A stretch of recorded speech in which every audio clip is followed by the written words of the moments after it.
Chapter 2543, Determining Fate with Words. Stone Forest City, Zero Wings Residence. As Shifeng parted the doors to the guild hall's top-floor reception room, he felt two sharp auras locking onto him, which kept track of his every move. The two who radiated these auras definitely had domain realm combat standards. When Shifeng glanced into the room, he spotted three people. The two people that accompanied Gentle Snow were a man and a woman, both of whom radiated such dense darkness energy that it took on tangible form. Even players who normally couldn't sense darkness energy could see a layer of black fog around the two players.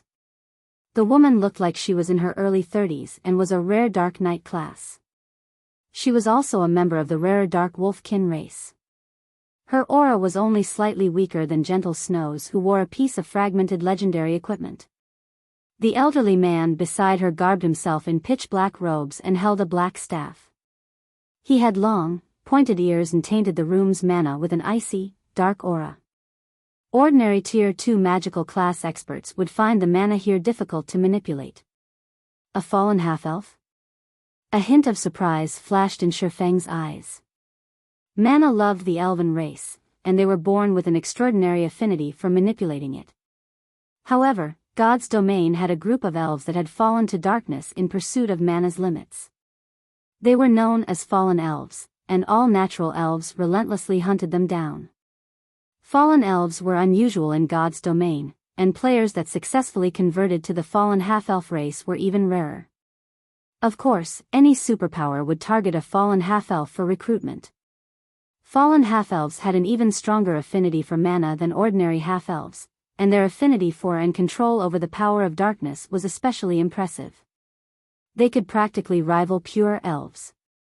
Elves might not compare to dragons, but they were one of the top races in God's domain, with far greater growth potential than human players. By becoming a fallen half-elf, one would have the growth potential to rival true elves, and after Tier 3, each subsequent tier would grant a fallen half-elf a qualitative boost to their strength. Furthermore, any player that converted into a fallen half-elf proved they had very high combat standards. As long as they received enough resources, they were almost guaranteed to reach Tier 5. With the race's natural talents, no one would be able to take down a Tier 5 fallen half-elf player outside of Tier 6 God-ranked experts. As far as Shifeng could remember, players only had a chance of completing the trial to become a fallen half-elf after they had unlocked their mana body's full potential, yet this elderly guest of his hadn't and had still successfully converted. Allow me to introduce you, Guild Leader. These experts from two of the Dark World's top 3 guilds. They've come to discuss the issue of Demon's Heart with Zero Wing, Gentle Snow announced as Shifeng entered the room. The Dark World was incredibly vast, roughly as large as 3 ordinary empires. The other world was even larger than the Fire Dragon Empire, one of God's domain's 4 great empires. 3 guilds ruled over the Dark World: Dark Rhapsody, Deity Society, and World Domination. They had all received support from major corporations during the game's early stages and had secretly poached quite a few experts from the various super first-rate guilds and super guilds. Since then, these 3 guilds had been steadily developing their strength in the Dark World, and now, each could rival a super guild. Zero Wing's 2 current guests were representatives from Dark Rhapsody and Deity Society. Seeing that you've come without warning, I'm assuming you're in quite a rush. Please, just speak your mind, Shifeng addressed the 2 players before him. He had a rough understanding of Dark Rhapsody and Deity Society. Although they hadn't been powerful enough to rank as 2 of the 6 great dark guilds in the past, they had still been strong enough to rival super guilds. When the main continent and the Dark World had connected, the 2 guilds had each annihilated a superpower, using the victories as stepping stones to secure a foothold on the main continent. These 2 guilds' strength could not be underestimated. You are just as straightforward as the rumors say, Guild Leader Black Flame, the female Dark Knight said, smiling. This trip hasn't been an easy one, so let's be forthright. Elder Gold and I are here on behalf of our respective guilds, and we hope to sign a contract with Zero Wing. A contract? Regarding what? Shifeng asked. I'm afraid you still don't realize how terrifying Demon's Heart can be, Guild Leader Black Flame, particularly its vice guild leader, Flaming Light.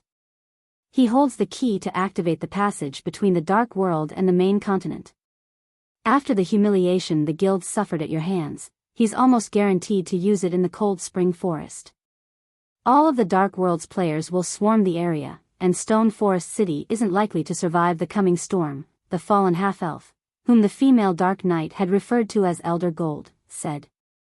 However, our guilds don't wish to serve as Flaming Light's hired thugs, and as such, we have come to negotiate with Zero Wing. That's right. The contract we have in mind is very simple. If the passage to the Dark World opens in Cold Spring Forest, our guilds will not take any action against Zero Wing or Stone Forest City, the female Dark Knight continued, chuckling. I'm sure this will alleviate a considerable amount of pressure your guild and city will face. How you depend on the rest of the Dark World's denizens will depend on you, Guild Leader Black Flame. And what do you want in return? Shifeng asked. The two Dark Guilds' proposal didn't surprise Shifeng in the slightest. Demon's Heart might have some influence in the Dark World, but it was nothing compared to the other world's top 3 guilds. It was now obvious that Demon's Heart intended to use the Dark World as its spearhead, and some of the Dark World's players weren't happy about playing that role. They would have to expend their resources to fight the main continent's powers, yet only Demon's Heart would gain an advantage. Hence, Dark Rhapsody and Deity Society had come in search of a partnership with Zero Wing, which owned a guild city in Cold Spring Forest. It is nothing significant. We merely wish to discuss the allocation of Cold Spring Forest's resources, Guild Leader Black Flame, Elder Gold said. Both of our guilds are large organizations, and we require an extraordinary amount of resources. In exchange for our neutrality, we'd like half of Cold Spring Forest's resource areas. We will not interfere in any matters in the other half. Naturally, we would like Zero Wing to agree to the same. Call it a non-interference pact. Gentle Snow couldn't help but frown from beside Shifeng. At first glance, the conditions Elder Gold had stated were generous. Cold Spring Forest was an abundant resource map, after all, and not even Zero Wing could monopolize it. However, if Zero Wing signed this contract, the guild wouldn't have to battle the rest of the Dark World's powers and players for the remaining half of the map. This would undoubtedly intensify the competition. In contrast, Dark Rhapsody and Deity Society could avoid a fight with Zero Wing, their largest competitor in the Cold Spring Forest. I see, Shifeng said, nodding. This proposal will benefit each of our 3 guilds. May I know your thoughts on this, Guild Leader Black Flame? The Dark Knight asked. Since your 2 guilds are so sincere, how about this? Zero Wing will concede 70% of Cold Spring Forest's resource spots. In exchange, your guilds will offer us some other resources. We don't want much, 500,000 darkness crystals will do. What do you think? Shifeng countered with a smile. Read latest chapters at Wuxia World. EU Guild Leader? Gentle Snow exclaimed, turning to Shifeng with wide, shocked eyes. Competing with the Dark World's various powers over half of the Cold Spring Forest's resources would already be an immense challenge. If they only had 30% to fight over, the Dark World's powers would immediately declare an all-out war against their guild. Shifeng's counteroffer even confused the female Dark Knight and Elder Gold, not to mention Gentle Snow. They had considered the possibility that their offer would be rejected before they had visited Zero Wing's residence, or that Zero Wing would try to minimize the amount of resources it would share with their guilds. They had discussed various countermeasures for these possibilities. In fact, they had planned for several days of negotiation with the guild. However, they had never dreamed that Zero Wing would offer even more of Cold Spring Forest's resources. What, exactly, was this man thinking? Chapter 2544, Crazy Black Flame? The female Dark Knight and Elder Gold were both dazed for a long moment after hearing Shifeng's counteroffer, and they even wondered if he were joking with them. With their original offer, in which Dark Rhapsody and Deity Society claimed 50% of Cold Spring Forest's resource areas, the rest of the Dark World's powers would have to battle Zero Wing for the remaining half. Even if the Dark World's various powers tried to avoid it, they would come into conflict with Zero Wing. With so many players vying for such limited resources, a blood fight was inevitable. Unfortunately, the Dark World's powers couldn't afford to search for other level 100 neutral maps for their development. At least, it wasn't something they could afford before the Dark World's players had expanded their influence on the main continent. This was precisely why the various superpowers were so afraid of Demon's Heart's flaming light. And yet, Shifeng had just offered another 20% of Cold Spring Forest's resources. It was insane and suicidal.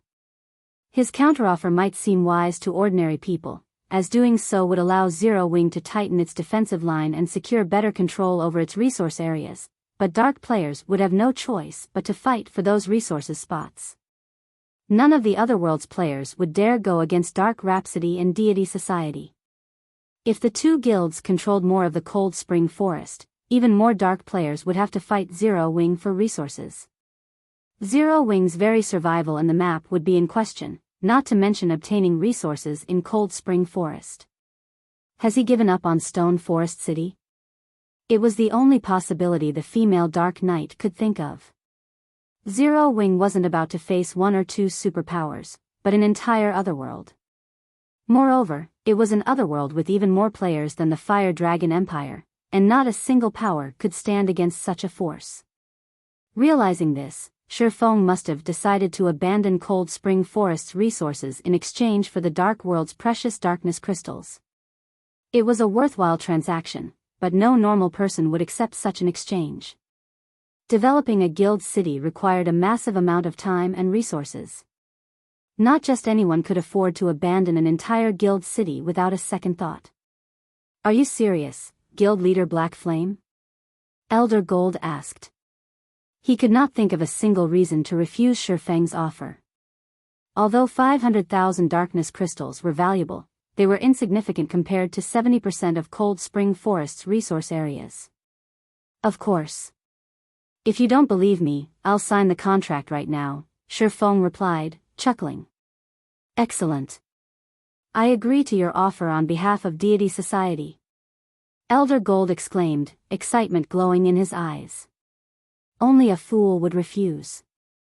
Throughout Cold Spring Forest, only Zero Wing could pose a threat to Deity Society. The other powers were not worth mentioning. If Zero Wing were willing to part with an additional 20% of the map's resource spots, Deity Society wouldn't have to worry about managing more territory. What about Dark Rhapsody? Shifeng asked as he turned toward the female Dark Knight. On behalf of my guild, I have no issues with this arrangement either, the Dark Knight answered without hesitation. Although she didn't know what this swordsman was thinking, her superiors would strangle her once she returned if she refused. Once Elder Gold and the female Dark Knight had agreed, the three players signed the contract stipulating that Dark Rhapsody and Deity Society would occupy 70% of Cold Spring Forest's resource areas, while Zero Wing would occupy the remainder. None of the three guilds would interfere in each other's matters, and the two dark guilds would provide a total of 500,000 darkness crystals. With the negotiations complete, Elder Gold and the female Dark Knight promptly returned to the Dark World to notify their guilds of the good news. They immediately began to prepare the 500,000 darkness crystals Shifeng had demanded, as well. Once the portal connecting the Dark World to the main continent opened in Cold Spring Forest, Dark Rhapsody and Deity Society would hand the crystals over to Zero Wing. When the news hit Dark Rhapsody's and Deity Society's main headquarters, the two guilds' upper echelons were astonished. I had never expected Zero Wing to be so daring. It seems it's quite confident of safeguarding its 30% of the map. But, how can that be?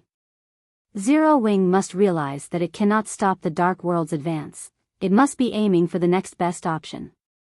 I suspect the guild's decisive nature is the reason it has achieved the success it enjoys today. Don't forget, Zero Wing's enemies aren't limited to those in the Dark World. Demon's Heart is still lurking, and Zero Wing must think this agreement will help it stand against the Dark Guild. Heated discussions erupted among the two guilds' upper echelons over their new contracts with Zero Wing. None of them had expected this outcome, but regardless, it was good news for both of their guilds. While dark rhapsodies and deity societies spoke of the matter, news quickly reached Demon's Heart. Black Flame is quite bold, Elder Heart. It seems he intends to give up Cold Spring Forest's resources and focus his forces on protecting Stone Forest City, a level 108, Tier 3 Demon Viscount Shield Warrior commented, grinning at Furious Heart. Shifeng had so arrogantly strutted through Demon City, and now, because of Flaming Light's single move, his guild was forced to part with 70% of its resource areas in Cold Spring Forest. It was a joyous outcome for Demon's Heart. Humph. Did he think he'd get off scot-free after provoking Demon's Heart? Furious Heart said, snorting. If he thinks he can protect Stone Forest City by handing over 70% of Cold Spring Forest's resource spots, he should think again. He simply doesn't know how futile his actions are. Vice Guild Leader Light has already reached an agreement with several superpowers. When the time comes, Demon's Heart and the various superpowers will attack Stone Forest City from both within and without. We'll tear the city asunder and ensure that Zero Wing never again has a place in Cold Spring Forest. Demon's Heart's other elders excitedly expressed their agreement. Zero Wing might assume its only opponents were from the Dark World, but in truth, the guild would have to face several superpowers, as well. Under their combined assault, Zero Wing would be as powerless as an ant. It had no chance of survival. Stone Forest City, Zero Wing's residence. While many superpowers gossiped about the agreement between Zero Wing, Dark Rhapsody, and Deity Society, Gentle Snow, confused, followed Shifeng to the guild warehouse on the residence's first underground floor. Guild leader, offering an additional 20% isn't worth just 500,000 darkness crystals. Cold Spring Forest's cold spring water is a huge help to Tier 2 players' development. It is the reason so many of our Tier 2 experts can work in level 100 neutral maps. Giving away so much of Cold Spring Forest will drastically reduce our Tier 2 members' development speed, Gentle Snow complained. She felt that Shifeng had gone too far this time. Even God's Domain's various superpowers fought like crazy over Cold Spring water, and due to its rarity, the competition was incredibly intense. Fortunately, with Stone Forest City, Zero Wing had an absolute advantage in the competition for Cold Spring water from Cold Spring Forest, and thus, no powers dared to cause trouble for the guild. This item allowed Zero Wing's Tier 2 members to level rapidly and reach level 105 far sooner than others. Once they reached that level and equipped level 105 top-tier equipment, these Tier 2 members could challenge their Tier 3 promotion quests, clearing them with relatively high success rates. As a result, Zero Wing continuously nurtured more Tier 3 players. If they gave away 70% of Cold Spring Forest's resource areas and had to compete with the Dark World's players over the remainder, Zero Wing would likely have to abandon Cold Spring Forest entirely. Meanwhile, Darkness crystals were an attributed magic crystal, and while they were valuable, that was only true for dark players due to the darkness energy they contained. Darkness energy wasn't helpful to regular players in the least. In fact, to regular players, 500,000 darkness crystals weren't even worth 500,000 magic crystals. I understand, but Cold Spring Forest is massive. Zero Wing isn't even large enough to exploit 20% of the map's resource areas, much less 50%. Rather than holding useless territory, shouldn't we exchange it for something of value? Shifeng asked, chuckling. But those Dark World players, Gentle Snow understood what Shifeng was trying to say. At this point, only Tier 3 players could freely roam level 100 neutral maps for long periods. Tier 2 players couldn't last for very long in such areas. Zero Wing's current forces simply weren't enough to occupy all of Cold Spring Forest's resource areas. Selling the additional spots was a wise decision, but if they considered the Dark World's powers and players, it'd be a completely different story. The Dark World's players are a problem, but only if they actually pose a threat to Zero Wing in Cold Spring Forest. Shifeng said, chuckling. Read latest chapters at Wuxia World. EU Guild Leader, we're talking about the Dark World. I spoke with our guests earlier, and those two informed me that the Dark World is as large as 3 of the main continent's ordinary empires. The other world has even more players than the Fire Dragon Empire. We'll be facing a minimum of 20,000 Tier 3 experts, Gentle Snow continued, flashing Shifeng a bitter smile. And what if we have 2 or 3,000 fully armed, Tier 3 NPCs? Shifeng asked, smiling. Are you talking about the Night Division? Gentle Snow, more or less, realized where Shifeng was going with this. We still don't have the funds to upgrade them. Who said that? Shifeng quipped. He then opened his epic spatial bag and emptied its contents inside the guild warehouse. Within a few dozen seconds, materials filled the expansive warehouse, and every one was rare. Gentle Snow hadn't even seen many of these materials before. As the items tumbled out of Shifeng's bag, the mana density in the warehouse rose significantly. Chapter 2545, Astonishing Wealth. Gentle Snow stared at the materials Shifeng had revealed in a daze. As a vice guild leader, she had done extensive research on God's domain's materials, yet she didn't even recognize half of the items Shifeng had dumped in the warehouse. Even though she recognized were considered precious on the market, and normally, they were impossible to purchase, even for absurdly high prices. And yet, their guild warehouse was now packed full of such materials. The warehouses in Zero Wing's residences were easily as large as 4 basketball courts, but despite its size, Shifeng had filled it with incredibly valuable materials. They could rake in unimaginable profits if they sold them all. Guild leader, did you acquire all of these materials from the Western continent? Gentle Snow asked. She was aware of his visit to the West, but since the guild had still needed management personnel, she had decided to stay behind. However, Shifeng hadn't spent long in the West, and even though he had left with millions of magic crystals, returning with such a bounty shouldn't be possible in such a short time. Rare materials were considered rare for a reason. There wasn't exactly a large supply of them on the market. To acquire as many materials as Shifeng had, one would have to sweep through multiple kingdoms and empires' auction houses. Moreover, once the various powers discovered that someone was purchasing certain rare materials in bulk, prices would skyrocket. To avoid that outcome, most purchased materials in small quantities over a long time. Emichim. We spent quite a long time collecting these materials, Shifeng said, nodding. Smiling, he continued, how about it? Do you think dealing with those Dark World players will still be a problem? He had known about Demon's Heart's trump card for a long time. Before his visit to the Western continent, he never would have casually attacked the Dark Guild. He didn't want to become the entire world's enemy, after all. But times had changed, and he was now extremely wealthy. Magic crystals were worth far more on the Western continent than they were in the East. Hence, he had gotten a bigger bang for his buck. He estimated that the materials he had purchased for 3 million magic crystals in the West should fetch around 10 million gold in the East. At this stage of the game, not even superpowers could collect 10 million gold. At best, they might have 1 or 2 million to spare. You are really vicious, guild leader.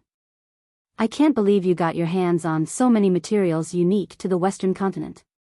The various superpowers would go mad if they found out about this, Gentle Snow said, excitement welling within her as Shifeng nodded victoriously. In God's domain, money was power. Whether one was trying to construct a guild city or provide their guild members more benefits, all required money. Hence, a rich guild could develop rapidly. Unfortunately, not only was God's domain's coin production limited, but players also had to cover many daily expenses. Even now, as players reached Tier 3, coins hadn't depreciated much, and there were even faint signs of them becoming more valuable. Now that Zero Wing had such a fortune, fully arming its Night Division and forming a true NPC army was entirely possible. I do have an important use for these materials, however. We can only sell half. I'll leave that to you. Make sure to find absolutely trustworthy people to do the job. If this news leaks, we'll have a hard time demanding high prices, Shifeng warned her. I understand. I ensure that every one of these items sells at an ideal price, and I'll make sure that none of the various superpowers learn of our wealth, Gentle Snow promised with a bright smile. She couldn't help but look forward to seeing the various superpowers' expressions when they saw Zero Wing's upgraded night division. Since Stone Forest City's relocation to Cold Spring Forest, many superpowers had been eyeing the city. As they gained more Tier 3 players, Zero Wing's control in the map had weakened, and due to the recent conflict with Demon's Heart, quite a few powers have started to cause trouble. At this rate, the various powers might assume they could fight Zero Wing for Cold Spring Forest's resource areas before the portal to the Dark World even activated. "I'll leave everything to you, then," Shifeng said, nodding. Following which, Shifeng stealthily made his way to Stone Forest City's candlelight trading firm. While one of his goals in visiting the Western continent had been to earn a ton of money and materials, his main goal had been for the Tree of Life. The Tree of Life was only a tool, not a weapon, yet all powers sought the treasure. This was because the Tree of Life could produce a variety of rare items, not unlike an infinite treasure trove. Even super guilds would go crazy to obtain a Tree of Life main branch since they could produce fruits of life, a legendary material that could resurrect the dead. A single fruit could even grant creatures new life. Most players might not care about the ability to resurrect the dead, but countless dreamed of the ability to grant living creatures new life. Granting new life meant upgrading a creature's growth potential and life rating, which could be done to players, monsters, and NPCs. Moreover, there was almost no limit to the number of fruits of life an individual could consume, although each subsequent fruit would prove less effective. This ability was why fruits of life were the best cultivation fruit in God's domain. The main branch Shifeng had obtained had survived since before the Great Destruction. One could only imagine how valuable it was.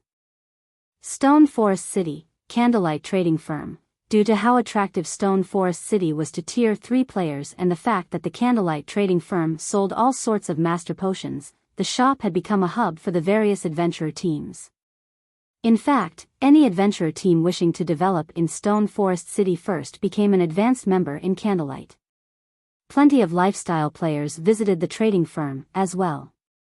To keep up with the huge demand, Candlelight had split a portion of its basic orders with independent lifestyle players, while allowing Candlelight's members to focus on producing the more important products.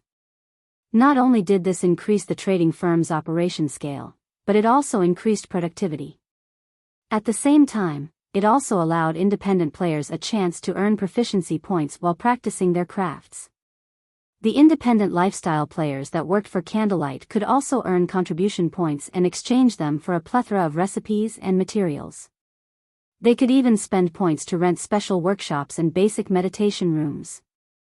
Due to such lucrative benefits, many independent lifestyle players with high standards had decided to develop in Stone Forest City.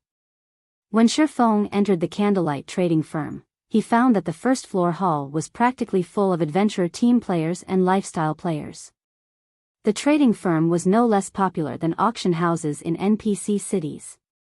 Shifeng quickly made his way to one of the firm's basic meditation rooms, making many lifestyle players, who were waiting to rent a special workshop or basic meditation room, jealous. Who is that guy? They're just letting him enter a mediation room without waiting in line? I don't know, but he must be someone important. I've heard that only Candlelight's core members and independent players with a gold membership can enter mediation rooms as they wish. I wonder when I'll be able to become a gold member. Gold? You should thank your lucky stars if you even become a silver member. You know that even master lifestyle players only become bronze members. All lifestyle players dreamed of using basic meditation rooms due to their excellent training environments, but even the various superpowers lifestyle players had few opportunities to use them. The only reason that independent players like them had a chance to use a basic meditation room was Candlelight's booming popularity. If they could use the rooms whenever they wanted, they wouldn't have any trouble improving their skills. Of course, Shifeng ignored these independent players' jealousy. He merely entered the basic meditation room and retrieved the Tree of Life's main branch he had collected from the guild warehouse. Read latest chapters at Wuxia World. EU mana was the core of all in God's domain.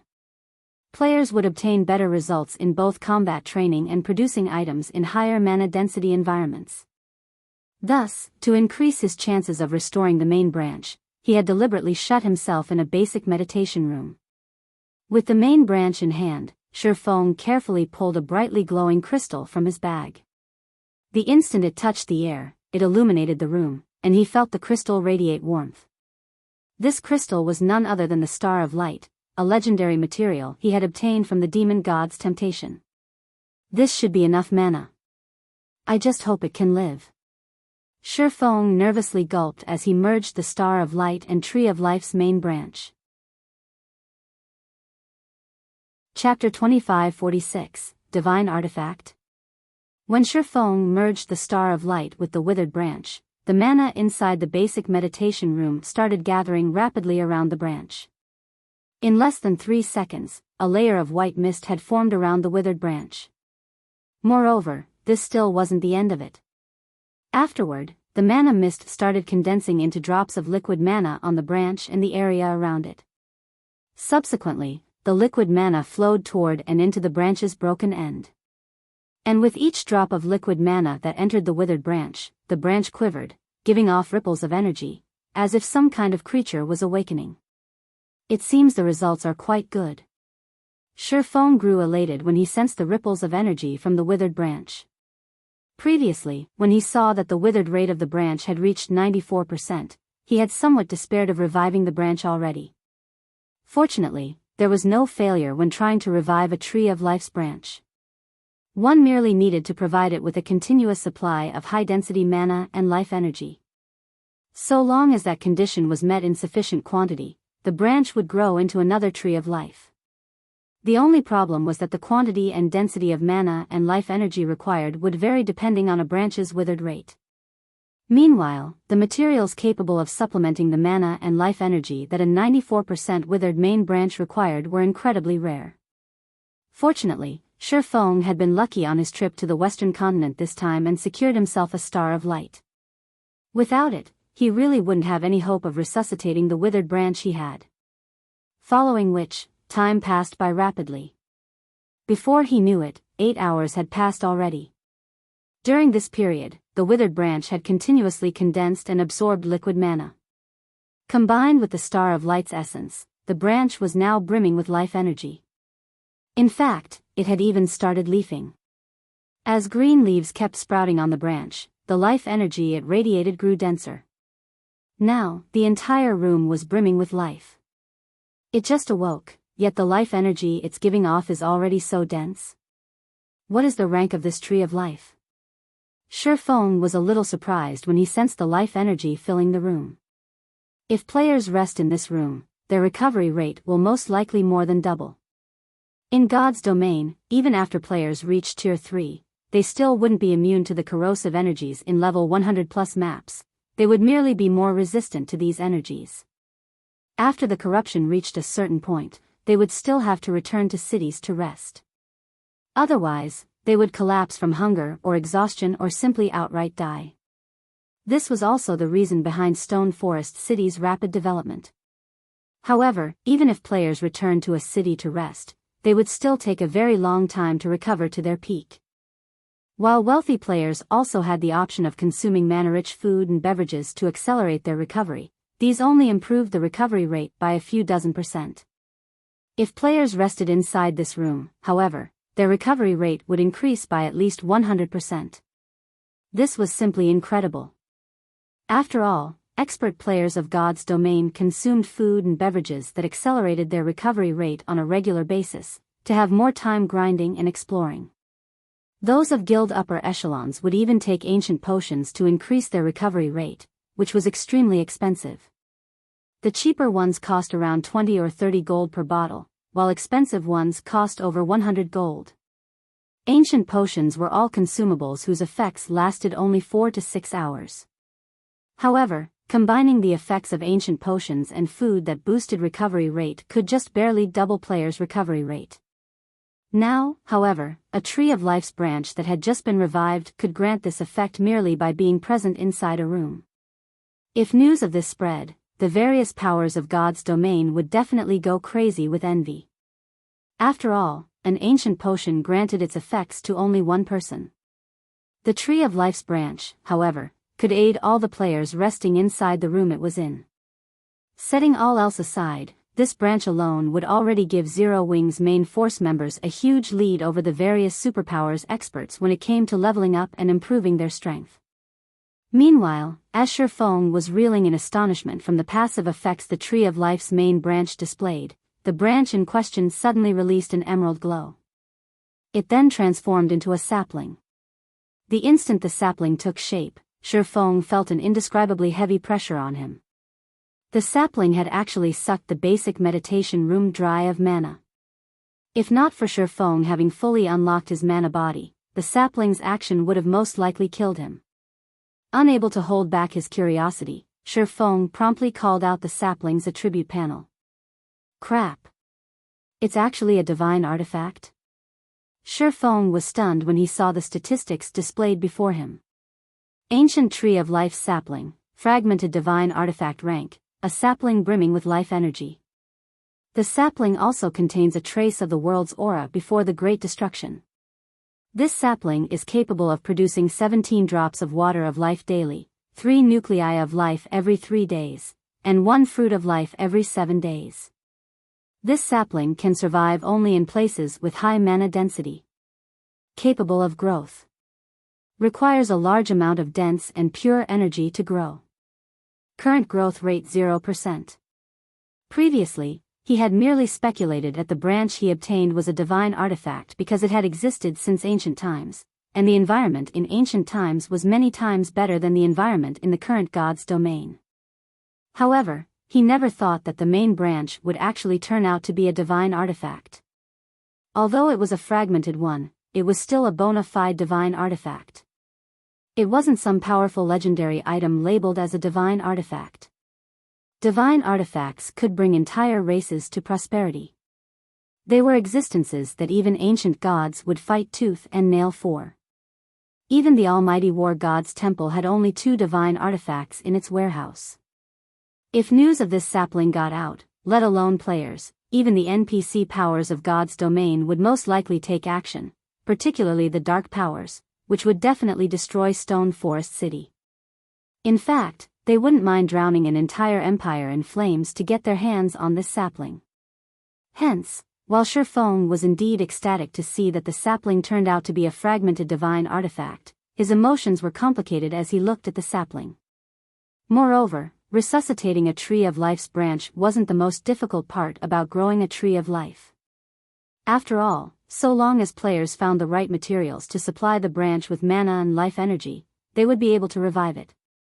Even if players didn't get the right materials on their first attempt, they could simply try again and eventually succeed. The truly challenging part of growing a Tree of Life was keeping it alive. Read latest chapters at Wuxia World. The Tree of Life had extremely stringent living conditions. If players failed to meet these conditions, let alone getting the Tree of Life to develop, it wouldn't be strange if the tree died.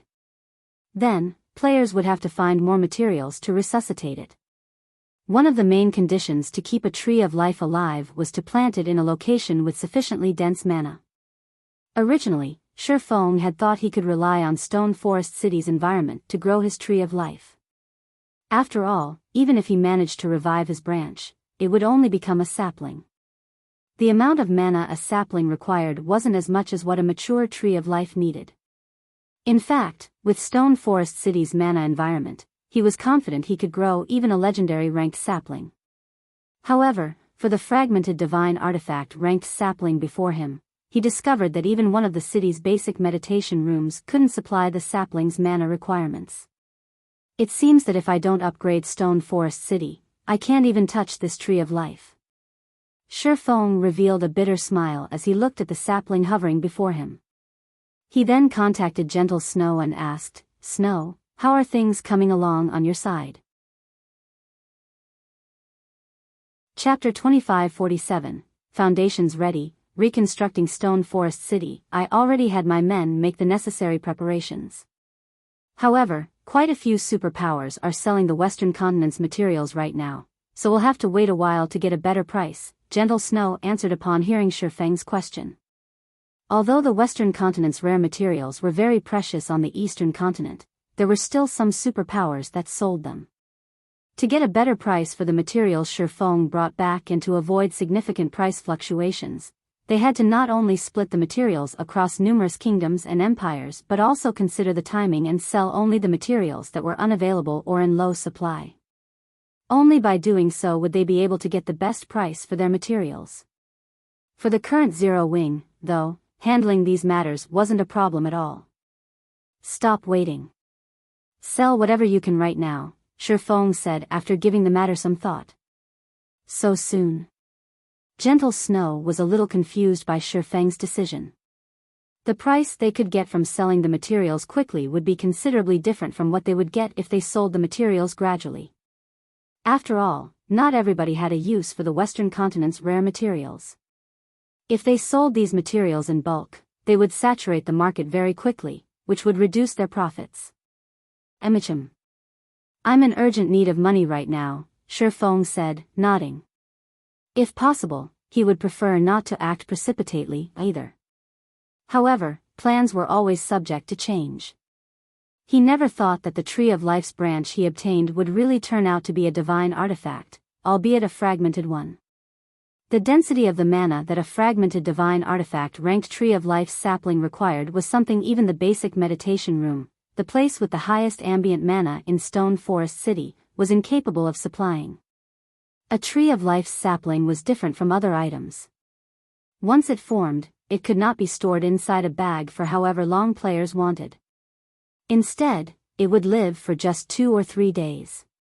If players failed to provide it with an adequate living environment, then it would wilt and revert into a branch. Moreover, ordinary bags couldn't store a Tree of Life sapling, as the sapling was a non-bag space item. Fortunately, Shifeng had the epic spatial bag, which was capable of storing non-bag space items. Otherwise, he would have no choice but to leave the sapling to die inside the basic meditation room. Meanwhile, in God's domain, there were only 3 methods to increase the mana density of a city. The first method was to build constructions that raised the density of mana. However, aside from the mana tower, players had to find the designs for other similar constructions on their own. Moreover, designs for constructions capable of raising a city's mana density by a significant margin were incomparably valuable, easily surpassing fragmented legendary items in value. Any power that obtained such a design would definitely choose to use it themselves instead of selling or trading it away. Zero Wing did not possess such a design at the moment, so this route was not viable. The second method was just as difficult to fulfill as the first method, and that was to install a better power source in the city's core magic array, which would raise the mana density inside the city. The third method was the one most used in the past, and that was to raise the rank of the city. When a city's rank increased, the standard of its core magic array would improve, as well. As a result, the city's mana density would increase significantly. The promotion of a guild city required a sufficiently large player population and painstaking work. It wasn't something that could be achieved swiftly. However, it was also the easiest way to raise the mana density of a city. Currently, in terms of prosperity and security standards, Stone Forest City already met the requirements of an intermediate city. Its popularity was now the only thing holding back the city's promotion. Normally, the city would take a lot more time to accumulate the required popularity. However, there was a shortcut to raising a city's popularity: erecting advanced constructions. Building an advanced construction in a guild city would instantly grant the city a large amount of city popularity. In Stone Forest City's current state, the addition of just one advanced construction would be sufficient to elevate the city to the intermediate city standard. At that time, not only the city's size but also the mana density inside the city would increase by a large margin. However, Shifeng currently did not possess an advanced construction design. All he had was the design for the Freedom Hotel, a peak construction. Although a peak construction would grant much more popularity than an advanced construction would upon completion, its construction cost was also a lot higher. Building a peak construction required not only extremely rare materials but also a lot of coins. Not to mention, the construction cost would differ, depending on the size of the peak construction. As far as Shifeng knew, the material costs aside, even the cheapest peak construction cost 1 million gold. Fortunately, all the materials necessary to construct the Freedom Hotel were already on hand. The only thing he lacked was funds. Currently, Zero Wing had less than 150,000 gold to spare. That was nowhere near the amount necessary. The only reliable way that Shifeng could think of to earn a large sum within 2 or 3 days was selling the Western Continent's materials. I understand.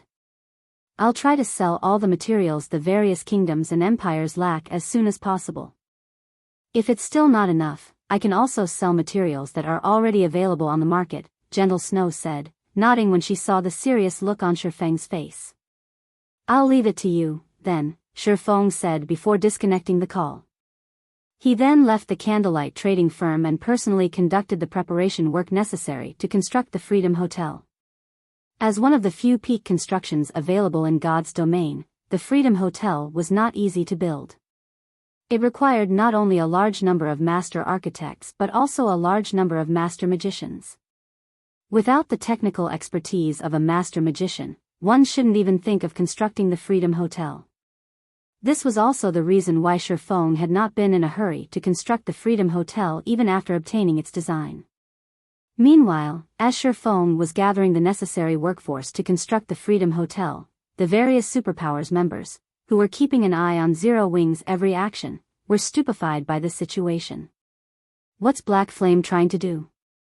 The Dark World's invasion is about to start, yet instead of making preparations for battle, he's having a bunch of architects run around the city? Maybe he is going to construct additional defensive structures to reassure Stone Forest City's players? I heard that this incident more than halved Stone Forest City's profits. Once the Dark World's players invade, instead of generating profits, Stone Forest City might end up a money pit instead. If Black Flame knew something like this would happen, why did he provoke Demon's Heart in the first place? Does he think a few defensive structures will be enough to stop the Dark World's players? Let alone Zero Wing's Guild City, even a guild city operated by 5 superpowers wouldn't be able to stop all of the Dark World's players. The various superpowers secretly ridiculed Shifeng when they saw him running around the city busily. The Dark World's invasion was imminent, yet Shifeng was actually doing something as futile as constructing a few additional defensive structures instead of trying to recruit superpowers to help him repulse this invasion. In this situation, Zero Wing's members also could not help panicking. Previously, they had been very confident in Stone Forest City's defenses. After all, no power had ever managed to break through the city's defenses thus far. Now, however, their opponent was not a single power but an entire otherworld instead. No one knew whether Stone Forest City could hold its ground against such a force. Meanwhile, over in the Black Dragon Empire, Gentle Snow wore an ecstatic expression on her face as she oversaw the sales of materials. System: the Demon Heart Flower, 1 stack, you placed at the auction house has been sold. After deducting the procedural fees, 20 gold 27 silver have been deposited into your bag space. System: the Magically Refined Iron, 1 stack, you placed at the auction house has been sold. After deducting the procedural fees, 55 gold 21 silver have been deposited into your bag space. System: the Crimson Timber you placed at the auction house has been sold. After deducting the procedural fees, 89 gold 76 silver have been deposited into your bag space. It had only been half an hour since she gave the sell order to her subordinates, and the materials they put up for auction were already being hotly contested. She had expected to gain only 400,000 gold from the first batch of materials they had prepared to sell. Now, despite having sold less than half of the first batch, they had already made over 350,000 gold. The demand for the materials far surpassed her projections. What Gentle Snow did not know was that, while superpowers were indeed selling the Western Continent's materials, these superpowers were selling only a small portion of their stockpile. They had kept the majority for their own use. Meanwhile, these small amounts of materials might be useful for the individual player or adventurer team, but they were hardly of any use to a large guild, which would rather ignore them than waste time bidding over scraps. However, Gentle Snow was selling materials necessary for producing master potions and level 100+ weapons and equipment, and in impressive amounts. For the various large guilds that were desperately trying to explore level 100 neutral maps, these materials were a godsend. Hence, for a time, the various large guilds were crazily competing against each other over the materials Gentle Snow and her subordinates sold. And in less than half a day, they had sold half of their stockpile of materials, netting more than 4 million gold, nearly double their expected profits. Read latest chapters at Wuxia World. This outcome astonished even Shifeng. It's no wonder those first-rate powers that were capable of intercontinental travel eventually developed into superpowers. This is simply a jackpot. Shifeng sighed ruefully when he received the 4.11 million gold from Gentle Snow's subordinate. In Shifeng's opinion, even selling the materials for 4 or 5 times their original price would already have been plenty exaggerated. After all, ordinary players couldn't afford the materials he brought back. Only the various major powers would have the means to purchase them. Now, however, he had earned more than 10 times the original cost of these materials. If he could make a few more business trips like this, he would most likely have enough money to drown an entire superpower to death. However, while Shifeng was indeed surprised by this outcome, he did not stop working. After making sure the area he stood on was sealed off from the public, he took out a thick, ancient tome from his bag.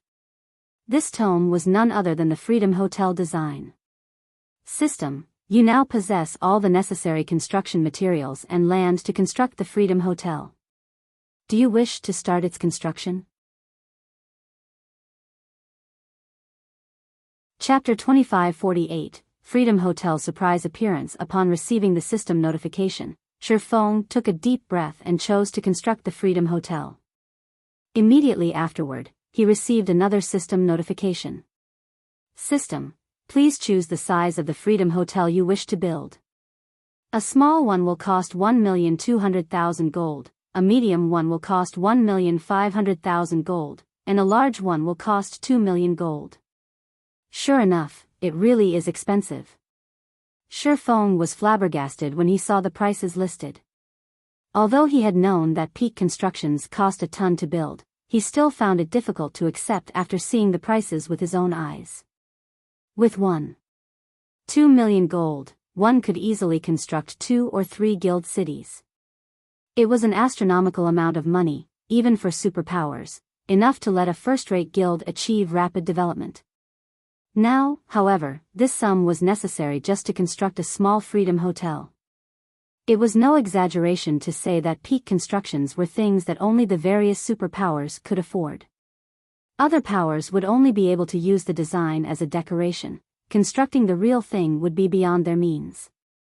After seeing these prices, Shifeng chose to construct a large Freedom Hotel without hesitation.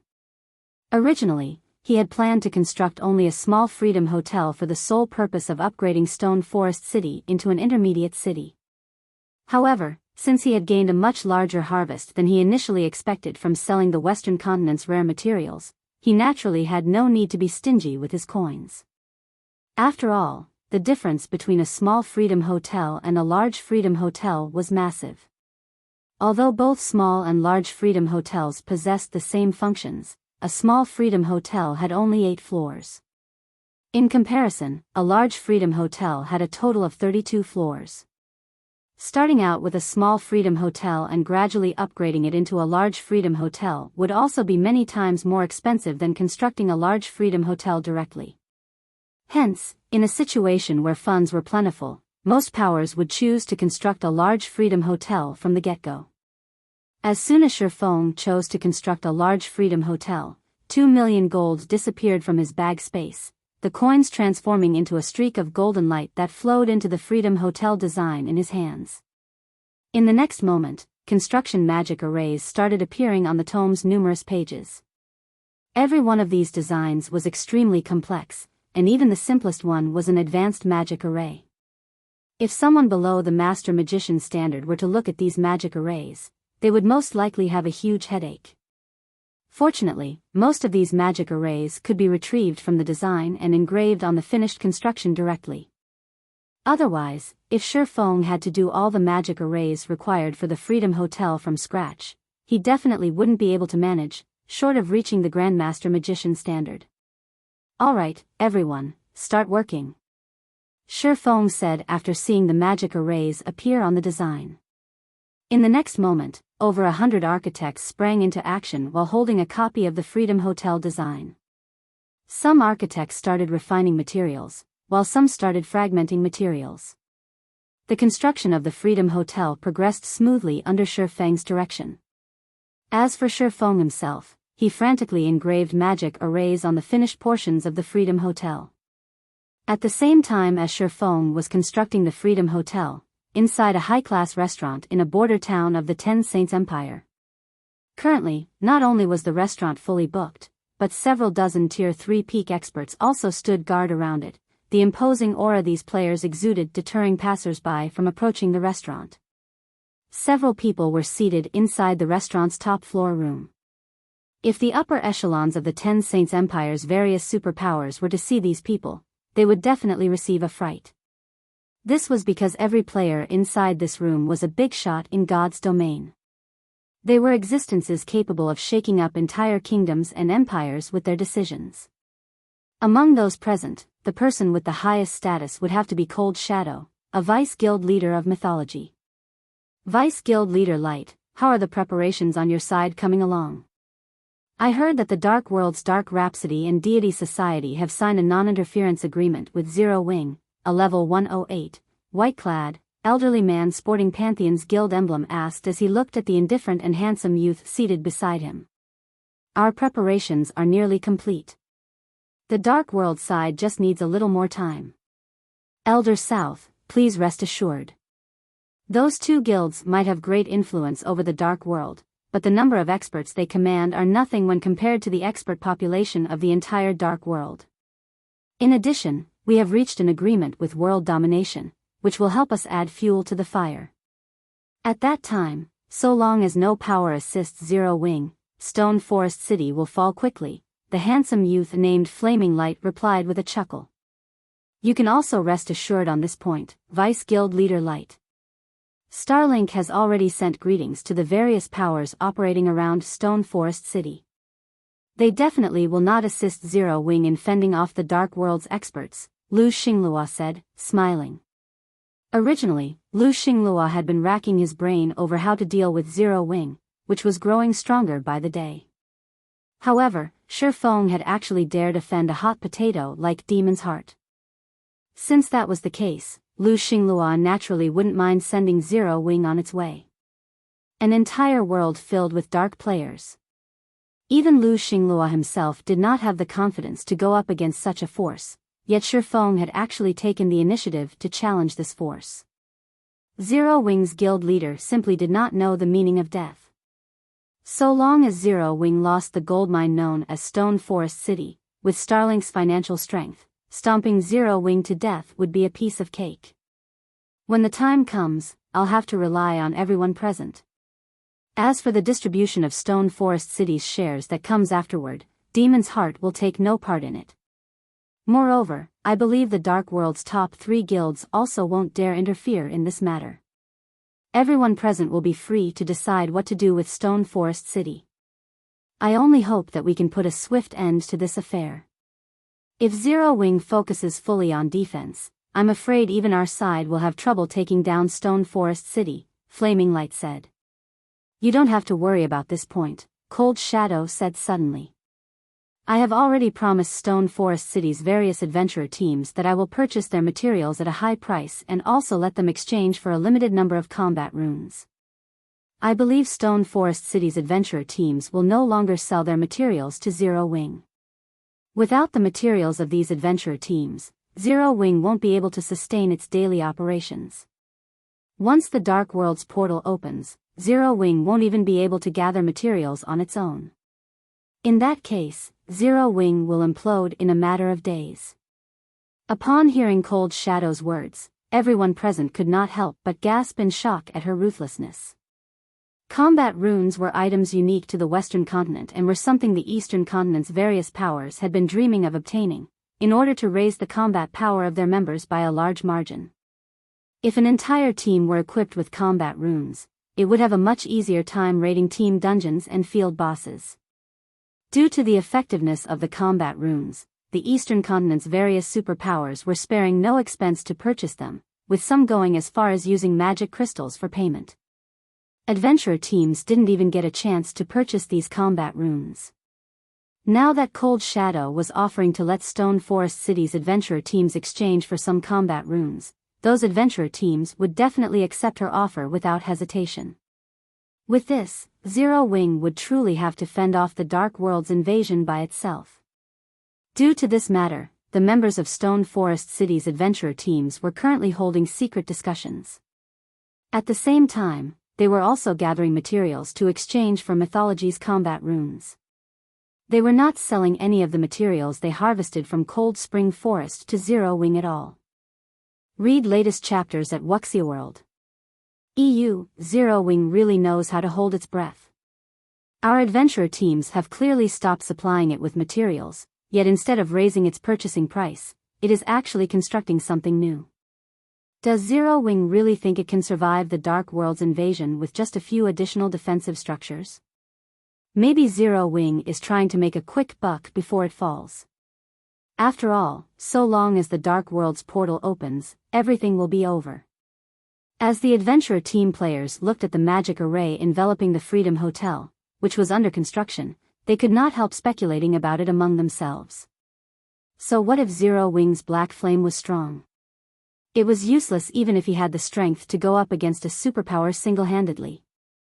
After all, before an entire world's players, even super guilds would be powerless. Meanwhile, as Stone Forest City's players were quietly discussing among themselves, the magic array concealing the Freedom Hotel suddenly shattered. With the magic array's disappearance, a 32-story building on Stone Forest City's main street came into view. At 150 meters tall, it overlooked the entire city. Chapter 2549, Promotion to Intermediate City. What a huge building. What's going on? Can a basic city have such a tall construction? Players on the main street were stunned when the Freedom Hotel was suddenly revealed. Previously, the tallest building in Stone Forest City had only been 100 meters tall, but not only did the Freedom Hotel reach another 50 meters above that, but it also occupied a shockingly large area. It easily covered the area of a large-scale sports stadium. Such incredible buildings were even rare in NPC cities, let alone guild cities. The Freedom Hotel's sheer size stunned everyone who saw it. While nearby players discussed this new construction, the Zero Wing members responsible for building the Freedom Hotel were astonished by their own creation. They had known that they had been building an extraordinary superstructure, but they hadn't understood how amazing it truly was until after the Freedom Hotel's completion. Outsiders had no idea how impressive the hotel really was, but they, who had built it, were perfectly aware. The Freedom Hotel was like another world. It was bigger on the inside than it appeared, and the mana density within was frighteningly high. The Freedom Hotel's mana was around 2 or 3 times denser than in the outside world. Not even Candlelight's basic meditation rooms could compare. Moreover, that had been before the Freedom Hotel had been complete. There was a major difference between complete and incomplete structures in God's domain. A construction in the game functioned like one massive magic array. It wouldn't be complete until the final magic array had been engraved, unable to function. The building would only exhibit its full potential once that task had been accomplished. In other words, the mana density Zero Wing's members had felt inside the Freedom Hotel had been a result of the rare materials they had used. It hadn't been amplified by any magic arrays. That wasn't the only thing that amazed Zero Wing's architects. None of them had realized the complete building would stand 150 meters tall. Stone Forest City was surrounded by the Cold Spring Forest, and during their meeting on the 27th floor, they had been mesmerized by the view. If they had an opportunity to stay a night on the Freedom Hotel's top floor, they'd jump at the chance, regardless of the price. Players would also rapidly earn the double EXP buff while in the hotel due to the high mana density. Staying in the hotel would substantially boost their leveling speed. After all, every player grinding in level 100 neutral maps had to return to a city to rest sooner or later, and if players could earn the double EXP buff while resting, their leveling speed would be greatly affected. While Zero Wing's architects were in awe of the Freedom Hotel's future prospects, Shifeng looked at the peak construction and sighed ruefully. He had only witnessed Superpower's Freedom Hotels during his previous life, yet now, Zero Wing had one of its own. Peak constructions weren't just rare in God's domain, their powerful abilities were the true reason that drove countless powers crazy.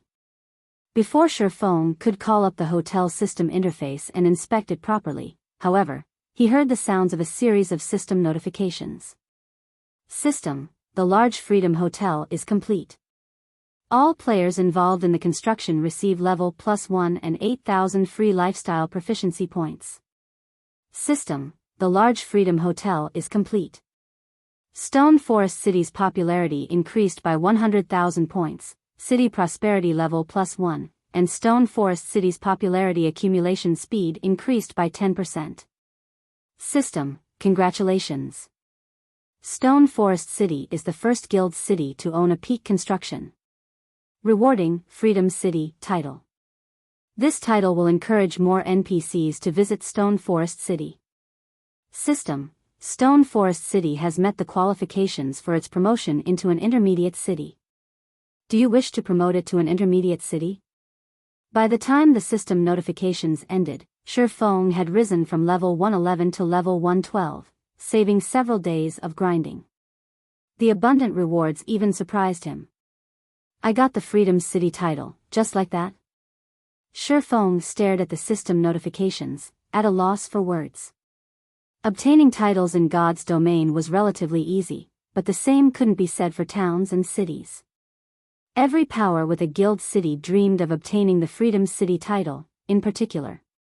Not only would more human NPCs visit a city with the title, but other races' NPCs would also make their way to the city, especially NPC merchants and soldiers. The title would allow Stone Forest City to recruit more human NPC soldiers and those of other races. Of all the races in God's domain, humans weren't particularly talented.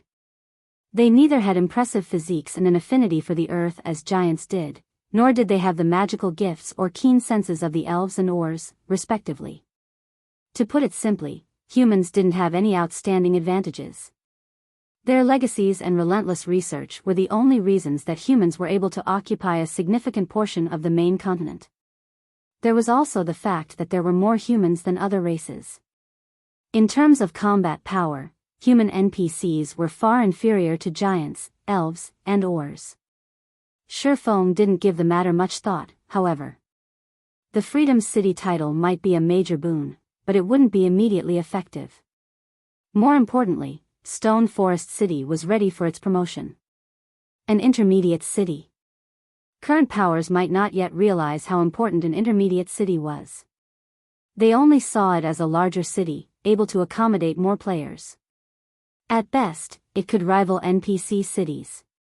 However, the various powers weren't aware that guild cities were not like their NPC counterparts. The two didn't even fall into the same category. Basic guild cities only had the shape of a city, but they'd become true cities once they reached intermediate rank. This was why Shifeng had wanted to upgrade his city before transferring it to a level 100 neutral map. The city's defensive system would only truly activate once it became an intermediate city, and only then would a guild city have the foundation to survive in such a high-level area. Naturally, Shifeng didn't hesitate to promote Stone Forest City.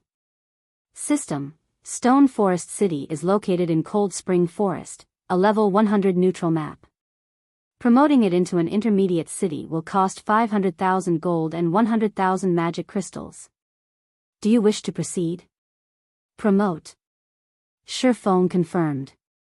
The gold and magic crystals instantly vanished from Shifeng's bag, and a gigantic magic barrier enveloped Stone Forest City before all players were teleported outside of its walls.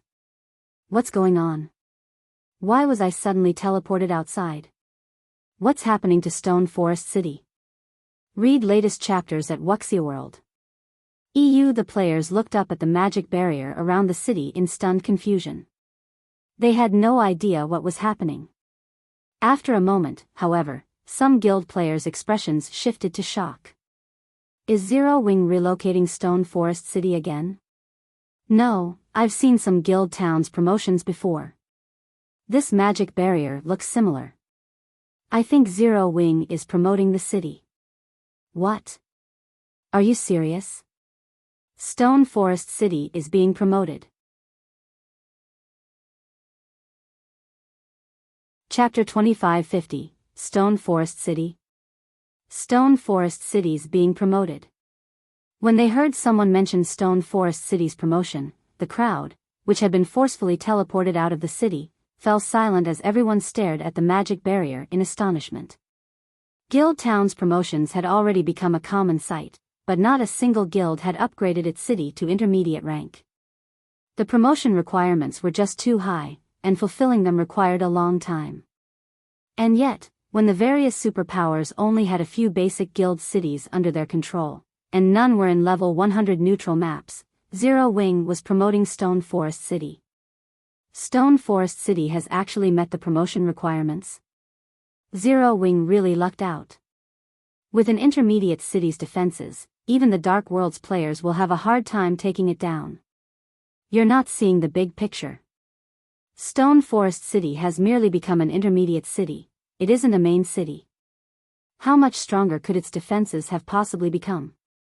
Not even an advanced NPC city is guaranteed to hold its ground against all the players in an otherworld, much less an intermediate guild city. That's right.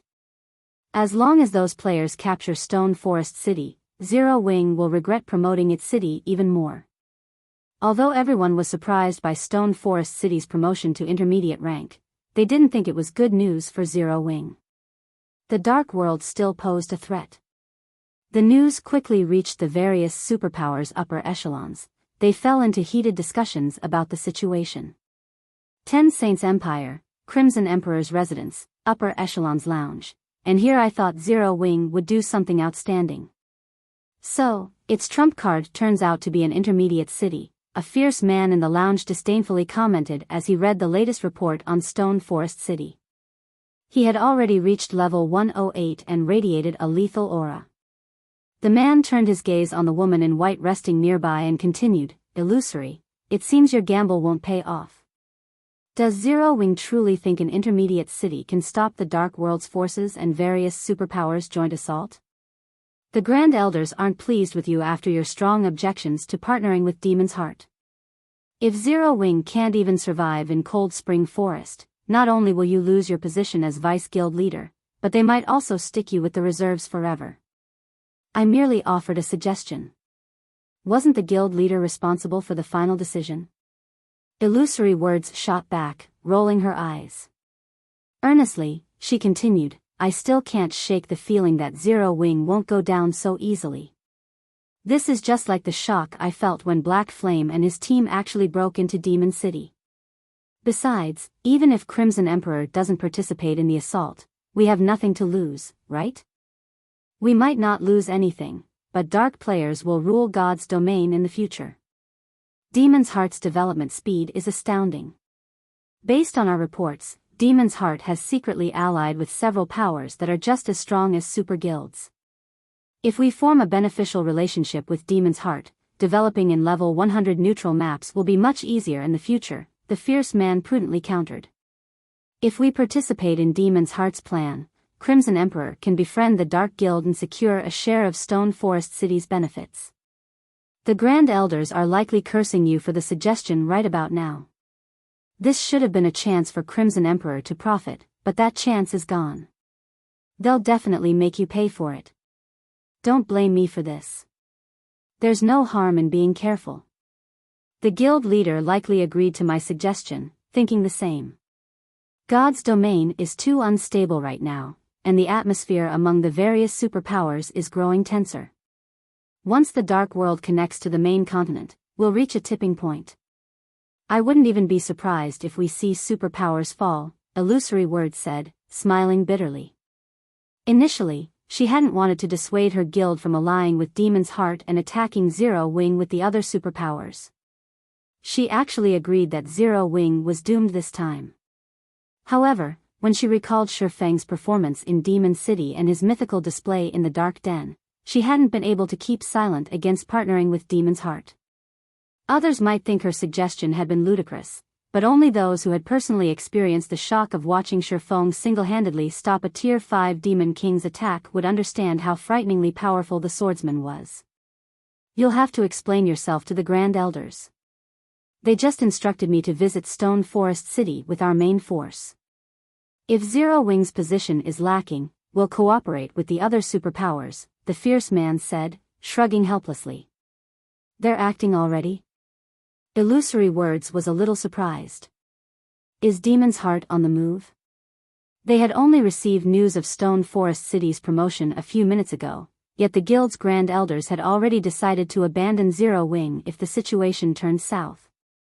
Not even the guild leader had opposed the decision. The guild leader and Grand Elders must have received some shocking news about Demon's Heart to drive them to act. They never would have changed their minds so quickly, otherwise. I suspect that's the case, the fierce man said before standing up. He then asked, do you want to come with us? Yes. Illusory Words nodded. If I don't, the Grand Elders will likely view my suggestion as even less reliable. Following which, the fierce man and Illusory Words made their way towards Stone Forest City with Crimson Emperor's main force members. 2 hours after players had been forced out of Stone Forest City, the barrier around it began to crack. Within seconds, it shattered and vanished, revealing a completely new guild city. When the players resting in the nearby forest saw the new city, they were utterly dumbfounded. Stone Forest City's walls had undergone a heaven-defying transformation. Originally, the city walls had only been around a dozen meters tall, but now, they were more than 30 meters. The walls had also been rebuilt with completely different materials. It looked like an iron beast had curled itself around the city. Moreover, magic runes covered the entire length of the walls, giving them a strangely heavy feeling. Read latest chapters at Wuxia World. The city's buildings had also changed significantly. Not only were all of the city's constructions much larger than before, but they also radiated an indescribable pressure. Even from over 1,000 meters away, players felt as if something or someone had locked onto their auras. Even more shocking was the mana Stone Forest City radiated. Players had already been amazed by the mana density in Stone Forest City. It was no exaggeration to claim that no other guild city in God's domain was its match in this regard, but now, Stone Forest City's mana density had reached newfound highs. There was even a faint white mist enveloping everything within the city's walls. Crap. Is that really Stone Forest City? Did Zero Wing replace Stone Forest City with some other city? Chapter 2551, Intermediate Cities affects. The crowd began to converse as they stared at the transformed Stone Forest City. However, Zero Wing's members were more shocked than anyone. The moment the seal on the city had lifted, Zero Wing's members had been allowed back in. As they entered the city, they were mesmerized. Aside from the city's mana density, which players could feel from outside of it, these players were stunned by the city's new infrastructure. Not only did the buildings look completely different, but quite a few were now shops, run by non-human NPCs. These shops sold special magic scrolls, potions, food, and drinks that were usually very scarce on the market. Most importantly, Stone Forest City now had NPC trading firms' shops. These new shops might look like the ones ordinary NPCs owned, but NPC trading firms often issued quests for players. Once players had earned enough reputation points with a particular NPC trading firm, they could receive special, high-ranked quests that offered bountiful rewards, and if they were lucky, they could even obtain high-quality weapons and equipment by completing these quests. These NPC trading firms were one of the main reasons that even now, independent and guild players frequently visited NPC cities. Now that Stone Forest City had some of these trading firms' shops as well, they could continue to earn reputation points and pick up quests, saving them the trouble of returning to an NPC city. What did you do, guild leader? Is this really Stone Forest City? Gentle Snow asked, her heart pounding as she gazed around the main street. Stone Forest City now had just as many high-rise buildings and advanced shops as White River City. Truthfully, she would have assumed that she had entered a major NPC city, if not for the eye-catching Freedom Hotel. The biggest difference between NPC and guild cities was the presence of these NPC trading firms. They were responsible for nearly half of the quests available in NPC cities. These quests granted abundant EXP, but they also offered high monetary rewards. Even for expert players, these quests were a main source of income. This was why players were still tied to NPC cities. If they ignored these quests, they'd lose half of their income, and that would make it difficult for ordinary players to survive in God's domain. The chances of acquiring rare materials and equipment in level 100 maps were incredibly low, after all. At this point, ordinary players only grinded for EXP in level 100 maps. They didn't rely on these areas as a stable source of income. Now that Stone Forest City was home to so many NPC trading firms' advanced shops, the resident players wouldn't have to return to an NPC city to pick up or turn in the trading firm's quests. They could simply do so in Stone Forest City. This additional feature would only be a minor convenience for ordinary players, but for the various powers, this would allow them to shake off the shackles that bound them to NPC cities. If other powers had this feature in their guild cities, they would be able to thrive independently, even without the help of NPC cities. They could develop wherever they wished. Of course, this is Stone Forest City. Once a guild city reaches intermediate rank, it gains the ability to survive independently in the fields, Shifeng said, smiling at Gentle Snow's ecstatic expression. There might only be one rank between a basic city and an intermediate city, but it was like the difference between heaven and earth. This was why he had been so eager to upgrade Stone Forest City to intermediate rank. As an intermediate city, Stone Forest City could thrive perfectly well, even if Zero Wing lost Starmoon Kingdom. At this stage of the game, the competition in NPC cities had grown intense, and they were no longer under player control. As a result, managing NPC cities had become incredibly troublesome, and there was a risk of other powers taking over. In contrast, players had full control over guild cities. If other powers wanted to take one over, they'd have to capture it. However, Shifeng considered the Freedom Hotel's completion as far more important than Stone Forest City's promotion. The hotel would be the key that would lead a guild city to prosperity. Not only was the Freedom Hotel's mana incredibly dense, but players could also set up teleportation arrays within. Unlike NPC cities, there were no return scrolls for guild cities, and gaining them was a major challenge. Freedom Hotels, however, could meet that challenge. Any of the Freedom Hotel's guests could purchase return scrolls and teleport to it at any time and from anywhere. This feature was immensely convenient for players that didn't have a residence or house within the city. Aside from the convenience it offered combat players, the Freedom Hotel would be significantly helpful to lifestyle players. Not only would players accumulate the double EXP buff when resting in the hotel, but they would also earn the double lifestyle proficiency buff. Unfortunately, they couldn't accumulate the proficiency buff quite as fast as the double EXP, but it was a precious bonus to lifestyle players. Tools and potions that increased one's lifestyle proficiency acquisition rate were still insanely expensive on the market, far out of ordinary players' budgets. Guild leader, our members are in place. Should we open Stone Forest City now? Gentle Snow reported once she had calmed down. To cope with the Dark World's invasion, they had dispatched a large fraction of the guild's manpower to Stone Forest City. Even though the city was now much larger, they could still manage it without issues. Moreover, Gentle Snow was eager to show the city off to the public. Once Stone Forest City reopened, independent experts would likely have a hard time sitting still. They might even decide to join Zero Wing after discovering the city's changes. Zero Wing was now the only guild to break free from NPC kingdoms and empires, and with the city's help, the guild's members could level up far faster than other players. Read latest chapters at Wuxia World. Let's wait.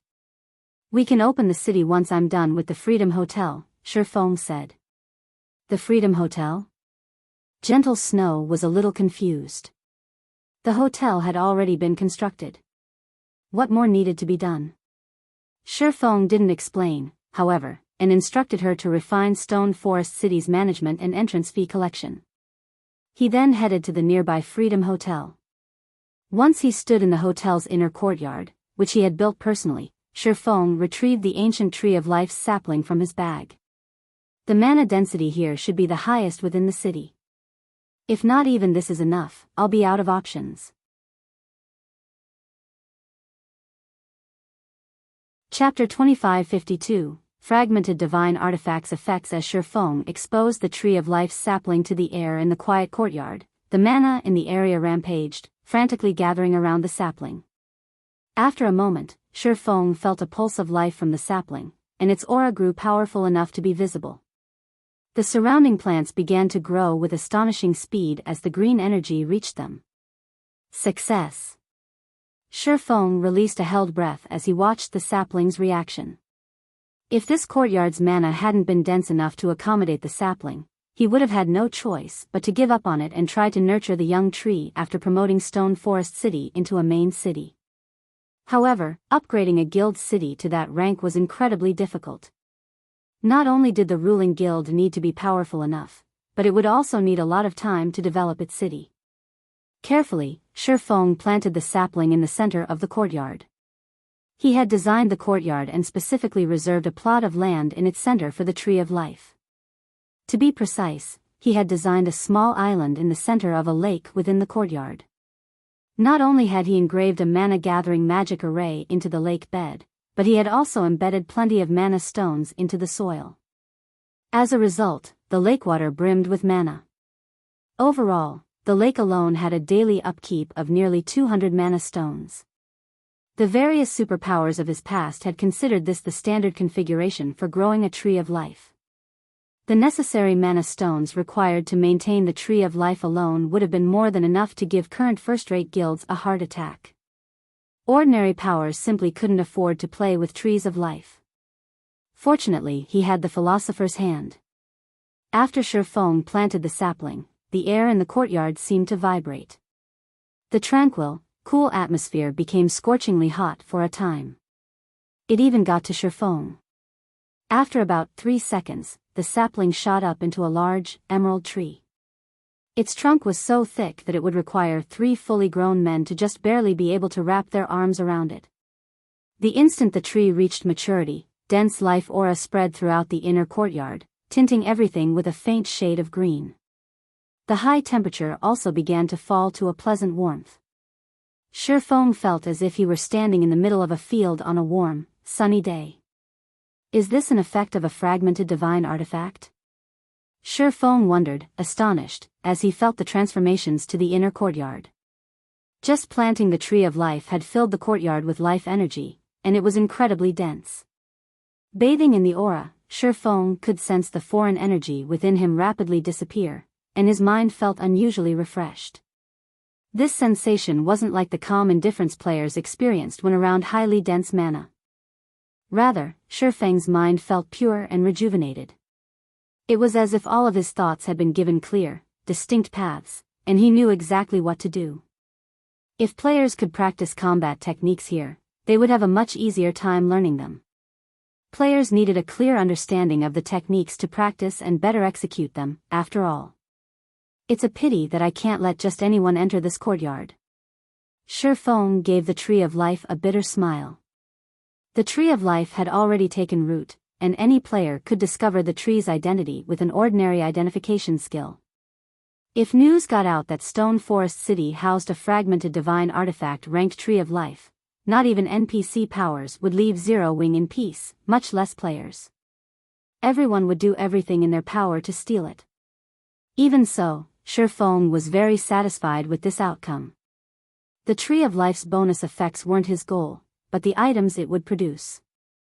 He urgently needed both the Water of Life and the Nuclei of Life. The tree would also produce the Fruits of Life, which were godly tools for NPCs and players' development. Now, he just needed to wait for the Tree of Life to produce these items. With the matter of the Tree of Life resolved, Shifeng contacted Gentle Snow to ask, "Snow, how are the arrangements on your side coming along?" "Everyone's in position. After our discussion, we've set the entrance fee to 20 silver. Any player capable of exploring level 100 neutral maps is an expert, so they should be able to afford that price, Gentle Snow said. Even at 10 silver per person, Stone Forest City's player population had maxed out. Now that Stone Forest City was an intermediate city, not only had the mana density within its walls increased, but NPC trading firms' shops were also available. Hence, Gentle Snow and her subordinates had agreed that even if they doubled the entrance fee, Stone Forest City's player population might still skyrocket. The quests the NPC trading firms offered provided a significant portion of players' income, which was why so many experts insisted on keeping their base of operations in NPC cities. 20 silver? You guys are vicious. Shifeng was a little surprised to hear the new entrance fee. Moreover, based on the woman's expression, she must still consider the price a little low. Revealing a bitter smile, Shifeng continued, "That seems fair, but we are trying to develop Zero Wing as quickly as possible, and to do that, we'll need to attract as many experts to the city as we can. Normally, expert players have their own private teams, which include players of low standards. If those players cannot survive in Stone Forest City, their expert friends will go elsewhere." Stone Forest City was much larger than it had been, and it would even have plenty of room to spare if 7 or 8 million players visited. They no longer had to limit access to experts to develop the city. The more players within the city, the more prosperous it would become. In turn, more NPCs would visit, particularly those of other races. Furthermore, money was no longer a problem for the guild now that Zero Wing was capable of intercontinental travel. Rather than focus on money, they should try to grow Zero Wing's strength. Zero Wing wasn't nurturing as many Tier 3 players as it had been, and if they wished to attract more within a short time, they'd have to recruit more expert players. In that case, should we stick with 10 silver? Gentle Snow asked. After listening, she agreed with Shifeng's reasoning. Most of the city's previous visitors had been experts from the various guilds and members of powerful adventurer teams. Independent experts only made up a small minority of Stone Forest City's player population. However, she hadn't paid much attention to the matter since Stone Forest City had only been able to accommodate so many players. Now that mainstream players had reached level 100, it would be unwise to increase the city's entrance fee too much as they needed to recruit more players into Zero Wing and nurture more Tier 3 experts. No. Lower it to the minimum 5 silver, Shifeng decided. F5? Gentle Snow stuttered, stunned. Stone Forest City was now an intermediate city. Maintaining the original entrance fee would already be a major concession. She didn't even want to imagine what would become of the city if they lowered the entrance fee to 5 silver. Just set it to 5 silver, Shifeng said, nodding. It's about time we make some changes in Zero Wing. Read latest chapters at Wuxia World. Shifeng then instructed Gentle Snow to open the city to the public after adjusting the entrance fee. Meanwhile, the numerous independent and guild players outside of the city were growing impatient. They all shared their guesses about Stone Forest City's abrupt promotion. Is Zero Wing really going to make us wait outside for an entire day? I doubt it. There's too many of us out here. The entrance fees alone will be more than enough to make any power jealous. How could Zero Wing possibly pass on so much money? Huh. Look. Stone Forest City is open. Chapter 2553, Shocking Stone Forest City in Cold Spring Forest's inner area. A 100-man team of superbly equipped, level 107 plus experts ate up the ground as it followed the forested path towards Stone Forest City. The weakest of the team's mounts was Secret Silver rank, and as the team boldly flew down the small path, all players in their way stepped aside, none daring to hinder the team's advance. Even the various major powers members moved aside.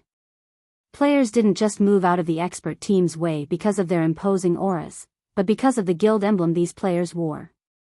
It was Crimson Emperor's emblem, and not even God's domain's major powers could afford to offend the guild. Remember what the Grand Elders told you, illusory.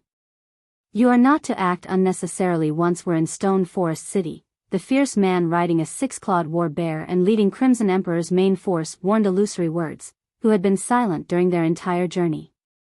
Although he didn't know what made her think Zero Wing could stop Demon's Heart's assault, the guild's word was law.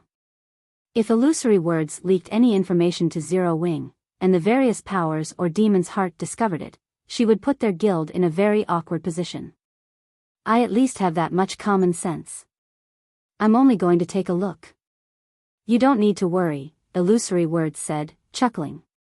Personally, she didn't think Zero Wing stood much of a chance against the various superpowers and Demon's Heart. She only thought the guild wouldn't go down so easily. She simply wanted to visit Stone Forest City to verify her assumption. When the two fell silent, a tall, beautiful female swordsman with short hair rode forward and matched paces with illusory words' mount. Unlike the other experts on the team, she wasn't wearing Crimson Emperor's guild emblem. Are you sure it's all right to take us with you, Vice Guild Leader Illusory? The short-haired woman asked. If Shi Feng were present, he'd be quite surprised. This short-haired swordsman was none other than Graceful Monarch from the Dark Den's Extreme Light Shelter. Relax. We're just going to take a look. We're not conducting some secret operation. Now that the Extreme Light Shelter and Crimson Emperor are allies, it's only a matter of time before you'll start developing on the main continent. It's best that you view the situation with your own eyes. Cold Spring Forest will likely become one of the main battlegrounds between regular players like us and dark players, and there are quite a few superpowers in Stone Forest City right now. Such a grand occasion doesn't happen every day, Illusory Word said, smiling. I can rest easy, then, Graceful Monarch said, nodding and breathing a sigh of relief. By now, she understood how insignificant the Dark Den was in God's domain, and after witnessing Crimson Emperor's residence, she realized what it meant to be a true superpower. Purple Rakshasa's description of superpowers had been an understatement. Before the various superpowers, the Extreme Light Shelter was nothing. It didn't even come close to rivaling first-rate powers. She was already quite fortunate that Crimson Emperor had wanted to ally with the Extreme Light Shelter. Monarch, I told you that big sis Illusory is a very nice person. It's all thanks to her that I improved so quickly. Since she's agreed to bring you and your team along on this trip, you'll definitely grow a lot stronger. The other shelter's experts might not even be a problem for you once you return to the Dark Den, Purple Rakshasa whispered, smiling as Graceful Monarch nervously fidgeted even after Illusory Word's reassurance. Our visit to the main continent has certainly been full of surprises. I had never thought the guild Blue Frost belongs to would be so powerful. Not only did Zero Wing slay troubled times, but it has also forced Demon's Heart to use its trump card, Graceful Monarch whispered back. She didn't know exactly how formidable Zero Wing was, but the fact that the guild had accomplished such feats meant that Shelter 1 wouldn't have to worry about its future. Zero Wing is indeed amazing, but it is only a pseudo-superpower right now. It still doesn't compare to Crimson Emperor. Since the Extreme Light Shelter and Crimson Emperor have entered a partnership, you won't have to worry about the shelter's development, Purple Rakshasa said. She knew what her companion was thinking. Chuckling, she continued, Zero Wing is about to face every player in a major otherworld. Even if it isn't annihilated, those players will at least partially cripple the guild. Shelter 1's development will likely become a problem. With the threat of destruction looming over Stone Forest City, Zero Wing wouldn't likely be able to help Shelter 1 in the future. In contrast, the Extreme Light Shelter had Crimson Emperor's help. Becoming one of the Dark Den's top 3 shelters should be entirely possible. While Graceful Monarch and Purple Rakshasa continued their conversation in whispered tones, the team left the forest that surrounded Stone Forest City. Stone Forest City lies ahead. Be careful once you enter the city. Many superpowers have hidden their forces within. If you accidentally offend one of them, we'll have trouble to deal with. Illusory Words warned the two from the Dark Den. Zero Wing's main headquarters is ahead of us. Curiosity flashed in Graceful Monarch's eyes. I'll finally get a look at how strong the guild behind Blue Frost is. She still hadn't forgotten the image of Shi Feng stopping the Demon King's hand in the Dark Den, and it piqued her not long after Illusory Word's warning. The silhouette of a gigantic city came into view. It was just as splendorous as the major NPC cities in the Ten Saints Empire. The mana density radiating from Stone Forest City was especially noticeable. The team felt as if they were gazing at a mountain of magic crystals, rather than a simple guild city. So, this is Zero Wings Guild City? Graceful Monarch was momentarily stupefied when she saw the city that brimmed with mana ahead. She had seen plenty of major NPC cities in the Ten Saints Empire. Although these major NPC cities were spectacular and mighty, they paled in comparison to Stone Forest City, and the extreme light shelter was no more than a grass hut in comparison. Even illusory words gaped at the scene. Read latest chapters at Wuxia World. This wasn't her first visit to Stone Forest City. She had actually traveled to the city multiple times before, but she had no explanation for the view before her. Not only had Stone Forest City become as large and grand as major NPC cities, but it also emitted waves of dense mana, which players could even feel from several thousand yards away. How was this the Stone Forest City she knew? This was practically a holy city hidden in Cold Spring Forest. Illusory words also spotted a massive line of players waiting outside of Stone Forest City's main entrance. At a glance, there were easily several 100,000 players waiting to enter the city, and as time passed, the number grew. She even spotted quite a few players selling their spots in line. Moreover, illusory words noticed plenty of NPCs in line, even those from other races. Stone Forest City now looked more like a well-established, major NPC city, not a guild city. The fierce man beside her glanced illusory words' way and asked, "Did you lead us to the wrong place, illusory?"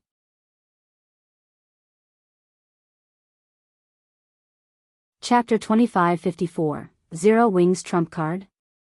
With the fierce man's question hanging in the air, the rest of Crimson Emperor's members turned to illusory words. The Stone Forest City before them was simply too impressive. It was hard to imagine this was merely an intermediate city. They had been busy within the Ten Saints Empire, so they had only heard about Stone Forest City. This was their first visit. Only illusory words, who preferred to wander throughout God's domain, had ever seen the city before. These are the coordinates. This should be Stone Forest City, illusory words said, giving the fierce man a bitter smile. The sign above the gate clearly states this is the city we're looking for. This shouldn't be a mistake. In truth, even after seeing the sign, she felt as if she had arrived at the wrong place. This looked nothing like the Stone Forest City she had visited in the past. It almost looked like a major NPC city. Furthermore, there was too much mana wafting from the city. Not even the holy city of Titan had such dense mana. Stone Forest City looked nothing like a player-owned city. Crimson Emperor's members snapped out of their daze and examined the city before them. Just as illusory words had said, this was undoubtedly Stone Forest City. Crimson Emperor's members weren't the only players shocked by Stone Forest City's new appearance. Some of the various major powers experts that had come to investigate the upgraded city were just as astonished by what they found. No one had ever thought a guild city would change so drastically when it grew from a basic city to intermediate rank. Black Flame really is amazing. With so much mana in the city, players will still choose to rest here, even with the Dark World's imminent invasion. With the entry fees alone, Zero Wing won't have any financial worries for a while. Galaxy Past, the Star Alliance's guild leader, enviously commented as he gazed in awe at the splendorous city before him. Once upon a time in Starmoon Kingdom, the Star Alliance had stood toe-to-toe with Zero Wing. However, while the Star Alliance had been nursing headaches over its daily income, Zero Wing was swimming in money.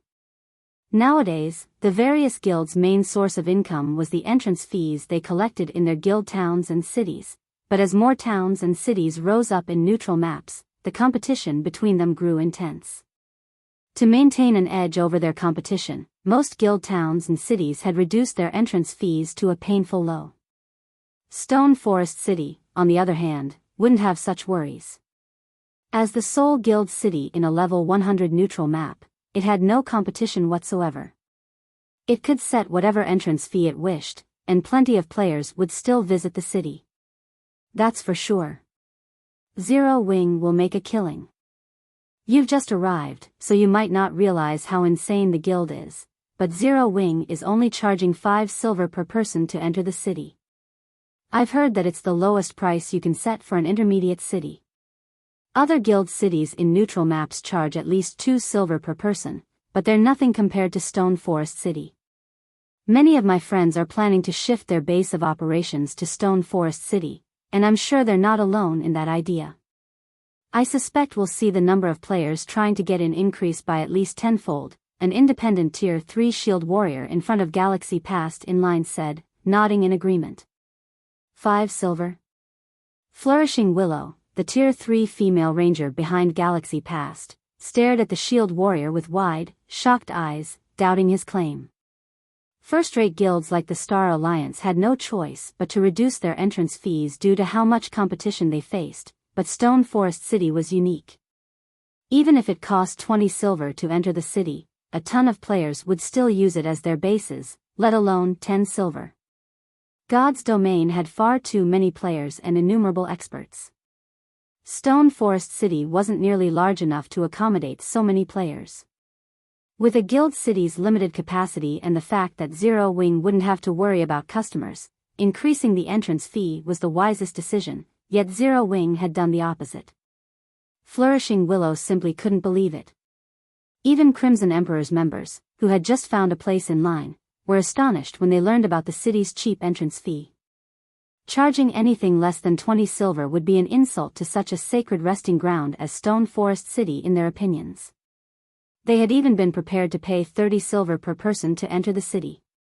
Not only would the city's incredibly dense mana help players rapidly recover from exhaustion, but players would also see astounding results if they trained within the city. 30 silver was more than worth such benefits for experts like them. So, what was the point of lowering the entrance fee to 5 silver? So, this is Black Flame's trump card. It certainly is a wise move, the fierce man from Crimson Emperor muttered, overhearing the Star Alliance's conversations. Had Zero Wing set Stone Forest City's entrance fee at 20 or 30 silver per person, there wouldn't be as many players interested in living in the city. Although the city would eventually become overcrowded, it would take some time. Not all players could afford such a high price, after all. In contrast, even ordinary level 100+ players could afford 5 silver, and they made up the majority of God's Domain's player base.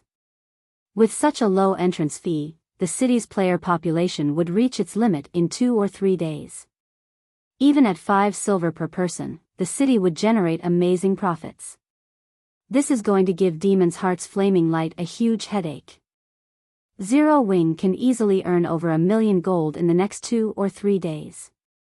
Including the profits it earns from the businesses within the city, the guild will earn a minimum of 2 million gold before 3 days pass. With so much money, Zero Wing can easily survive the Dark World's assault for a very long time, Illusory Word said, smiling. Even after seeing the city's glorious transformation, she hadn't thought highly of Zero Wing's chances, but after this discovery, she recognized that the guild had exceeded her expectations. Now, Demon's Heart would have a much harder time threatening Zero Wing. Zero Wing has indeed made a smart move. Unfortunately, it is too late, the fierce man said, shaking his head. What do you mean? Illusory Words asked strangely. I didn't tell you this earlier, but the Grand Elders have secured detailed information regarding Demon's Heart's movements. The Dark World's portal will activate tomorrow at the latest, and the Dark World's various powers and independent experts will surge into Cold Spring Forest, the fierce man said in a whisper to Illusory Words. Zero Wing simply doesn't have enough time to collect the wealth it requires. Stone Forest City was quite attractive, especially to ordinary players, but it would take time for ordinary players to learn of the city's perks. Moreover, ordinary players didn't travel via teleportation like experts. They generally moved between countries by airship, which was much cheaper.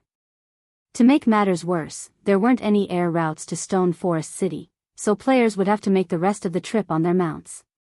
Unlike Crimson Emperor's experts, ordinary level 100 players generally had common mounts. Factoring in other aspects, such as the spread of information, the war between Zero Wing and the Dark World's forces would have begun long before ordinary players started to visit the city from the various kingdoms and empires.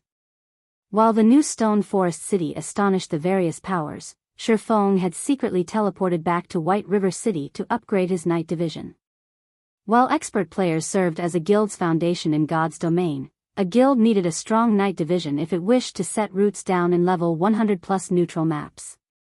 Since Shifeng had previously lacked the necessary funds, he had refrained from upgrading his Night Division. However, money was no longer a problem. With the profits from selling the Western Continent's materials and Stone Forest City's entrance fees, he now had a total of 5 million gold sitting in his bag. Holding on to all this money would be a huge waste, especially now that Stone Forest City was the first intermediate city in a level 100 neutral map. He could definitely recruit plenty of knights with high growth potential. Read latest chapters at Wuxia World. EU's Star Moon Kingdom, White River City's Adventurers Association. News of Stone Forest City's upgrade had already reached the masses, and practically every player in the Adventurers Association was discussing the matter when Shifeng arrived. Many independent players expressed their eager intentions to develop near the city, particularly those with their own fixed parties or teams. Nodding in satisfaction, Shifeng climbed the stairs to the Adventurers Association's second floor and entered one of the VIP rooms. Lord Bronze Legatee, how may I be of service? Senior Administrator Lorraine asked, smiling as she walked up to him. I wish to see the current recruitment status and promotion list for my Night Division, Shifeng informed her with a grin.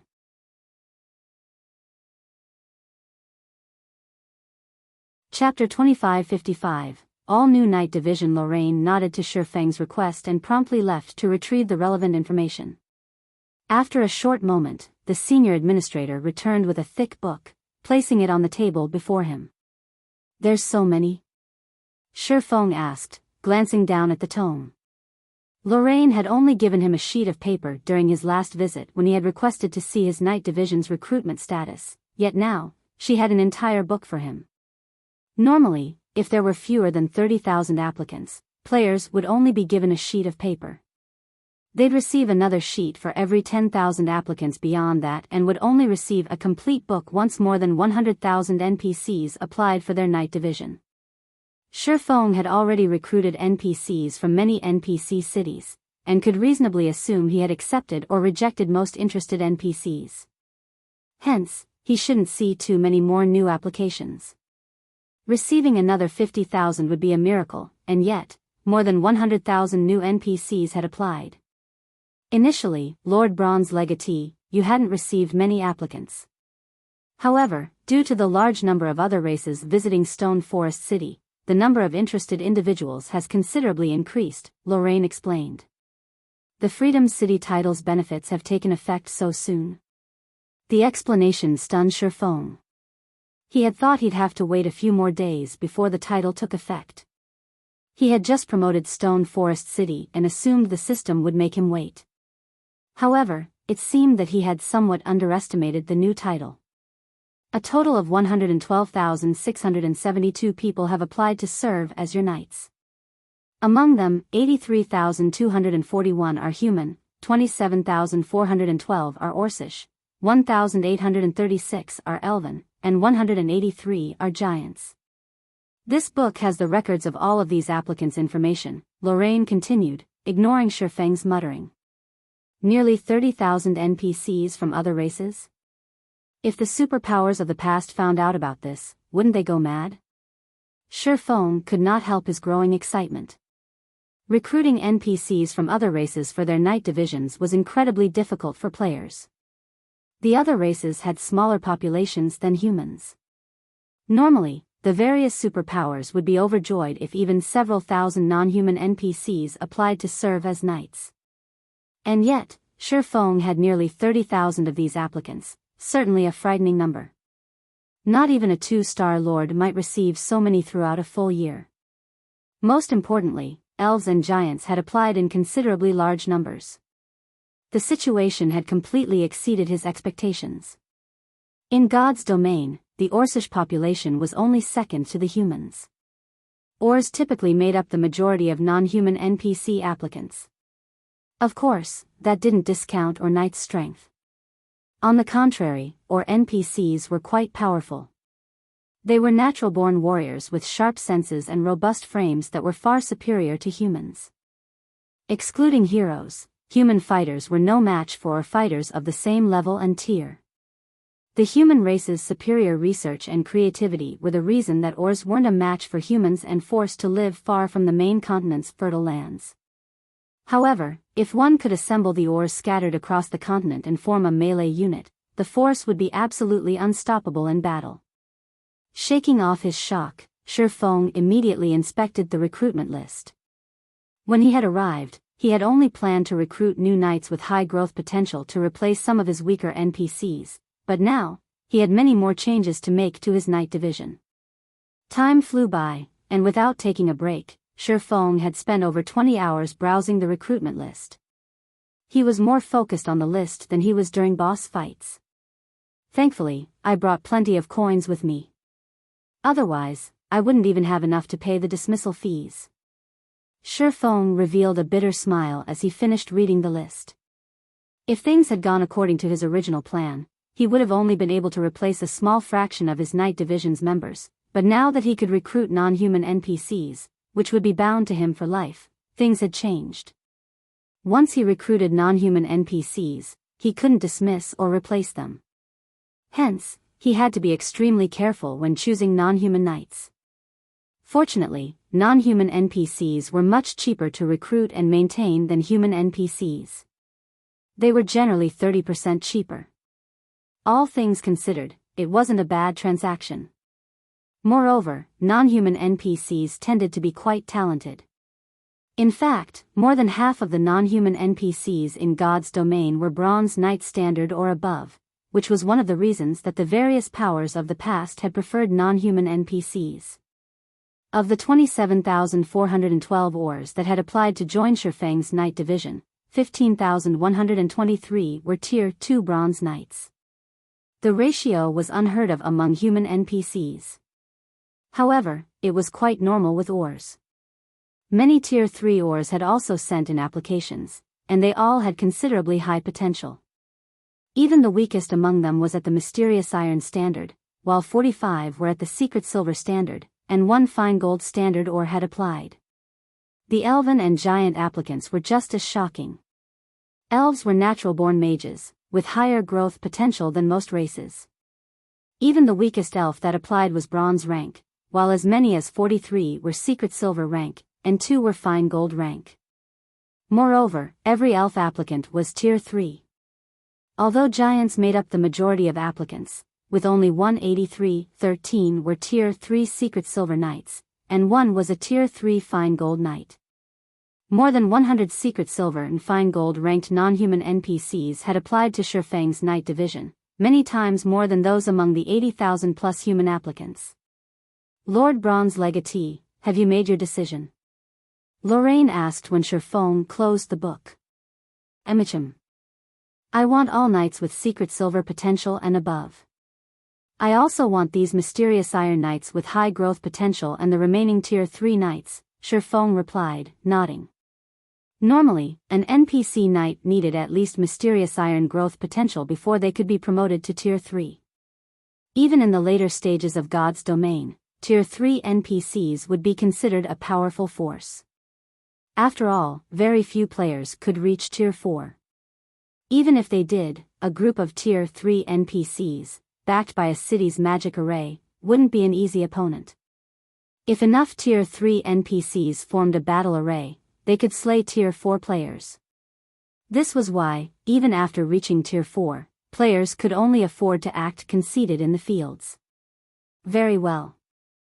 There are 152 applicants with Secret Silver potential or above.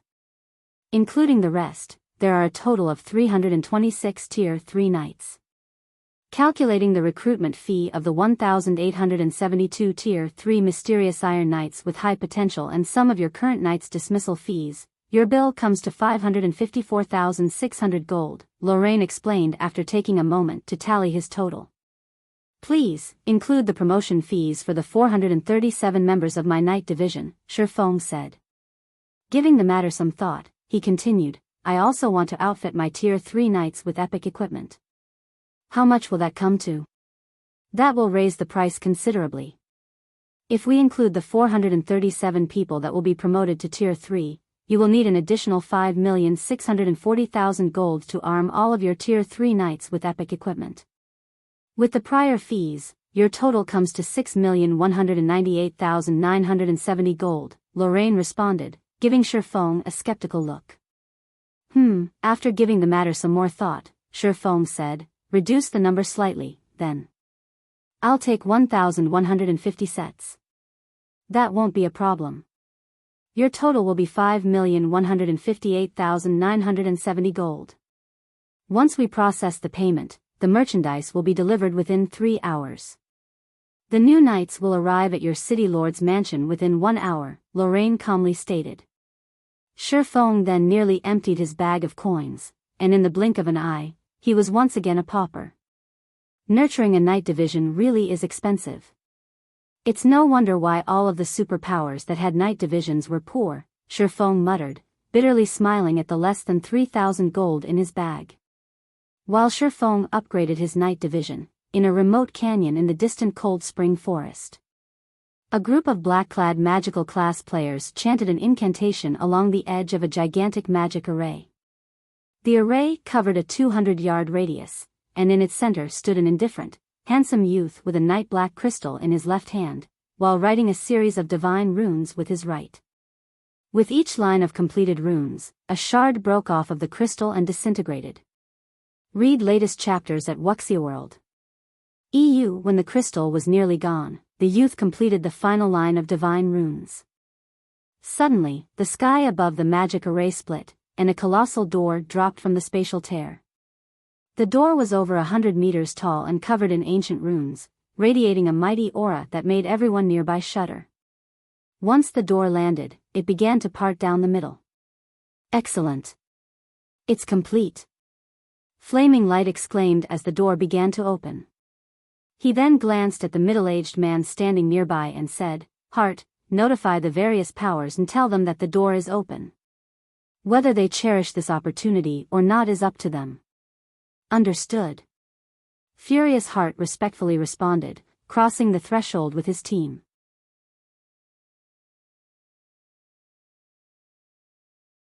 Chapter 2556, Crazy Freedom Hotel Cold Spring Forest, Stone Forest City.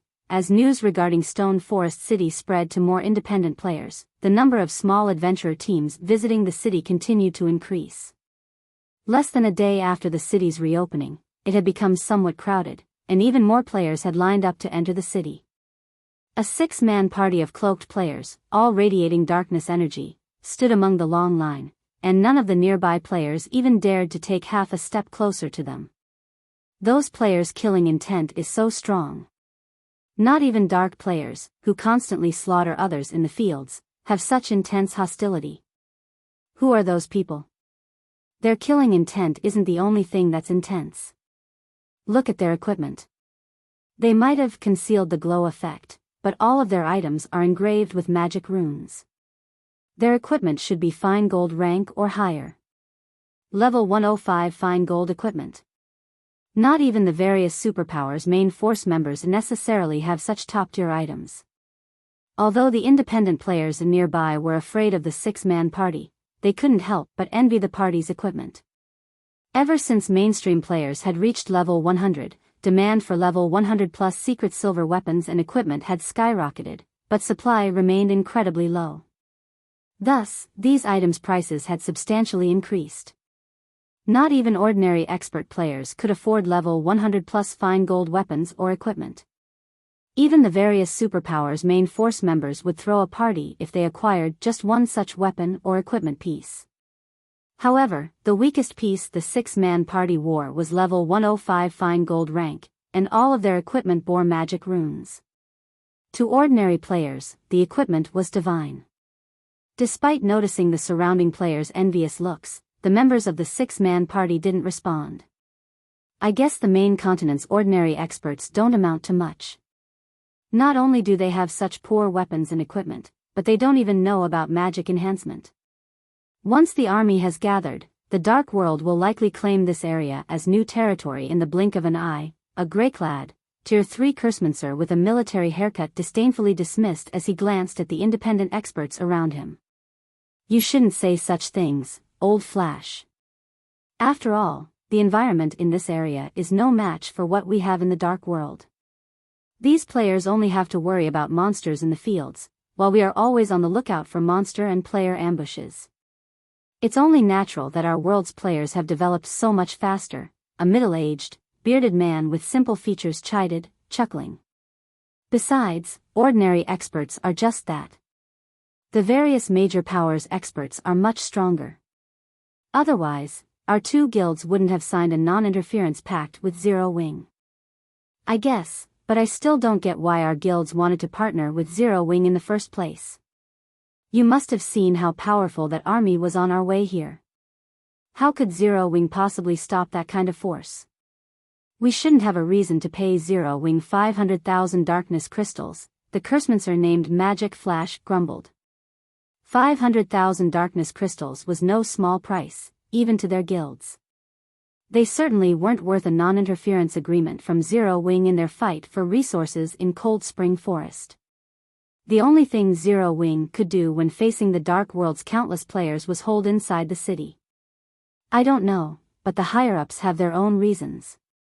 We just need to complete the task they've assigned us, the middle-aged man said, shaking his head.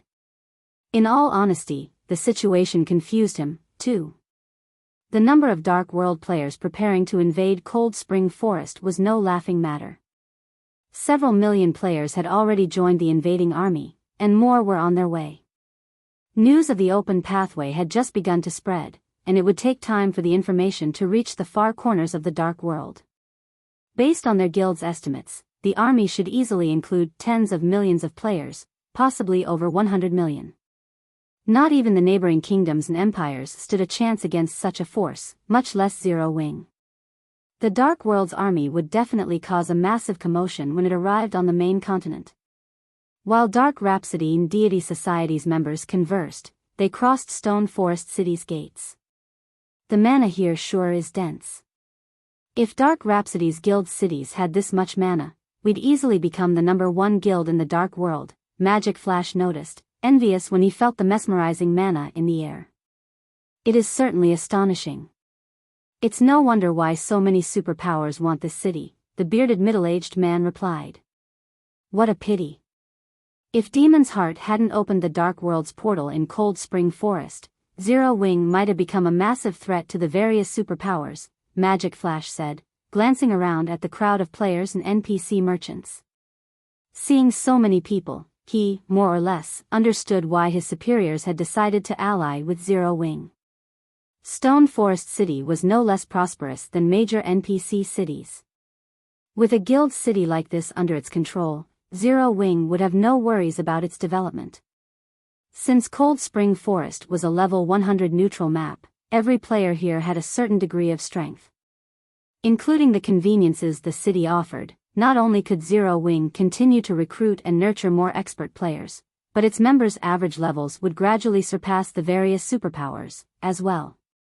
Zero Wing definitely had the potential to become a titan in God's domain. Maybe, but we shouldn't dwell on it. We should hurry and contact Zero Wing. The sooner we get this done, the sooner we can return. If we wait and miss the invasion, it'll become more difficult to establish ourselves in Cold Spring Forest later, the middle-aged man cautioned. I've already contacted the guild. They said we should head toward the tallest building on the main street. Once we're there, someone will take us to meet their guild leader, Magic Flash said. You mean that building? The middle-aged man asked, pointing to the Freedom Hotel in the center of the city. Astonished, he continued, I'm impressed that Zero Wing managed to erect such a tall building. The tallest building either of our guilds has constructed is only a little over 50 meters tall, but that thing is at least 150. So what if it's tall? Someone is still going to take it from them, Magic Flash growled, sneering. The middle-aged man didn't try to refute Magic Flash's assumption. Such a tall building would only be useful for visual impact. Zero Wing would have been far better off spending its money to strengthen its members, in his opinion. Strength meant everything in God's domain. The cloaked players then made their way toward the hotel. They didn't take long to reach it, and when they did, they noticed a long line of players both inside and outside of the Freedom Hotel. Many of the players in line were Tier 3 experts, and some of their auras even made Magic Flash and his companions shudder with fear. There were dozens of those experts, too. Even more surprising, every one of those experts obediently stood in line before the Freedom Hotel's front desk. The scene stupefied Magic Flash and his party. Normally, such experts could act as vice-commanders, even commanders, of their guild's legions. Players of their caliber warranted respect, regardless of where they were, yet they waited in line with a bunch of ordinary players. What was happening here? Moreover, Magic Flash's party was confused by the fact that every one of those experts, including the peak experts, seemed excited and grateful to receive one of the Freedom Hotel's room tokens from the front desk. Suddenly, Gentle Snow approached the cloaked party, asking, "Are you representatives from Dark Rhapsody and Deity Society?" "That's right, we are," the middle-aged man confirmed, nodding as he spotted the zero-wing emblem Gentle Snow wore. He was more than a little surprised when he sensed Gentle Snow's powerful aura. "In that case, please, follow me. Our guild leader is waiting in the reception room upstairs," Gentle Snow said after verifying the party's identity. She then led the party to the elevator that would take them to the appropriate floor. Many of the experts waiting for their room tokens were jealous as they watched Magic Flash's party follow Gentle Snow. Crap. Who are those people? They actually get to use the elevator that'll take them to the 80th floor and beyond. They must be Zero Wing's allies.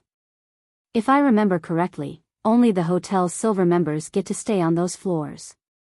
You need more than just coins and magic crystals to become a silver member, too. You also need to earn a large number of membership points. I've heard that not even top adventurer teams' commanders were granted silver memberships. Zero Wing is too stingy. It actually wants us to earn points just to stay in this hotel.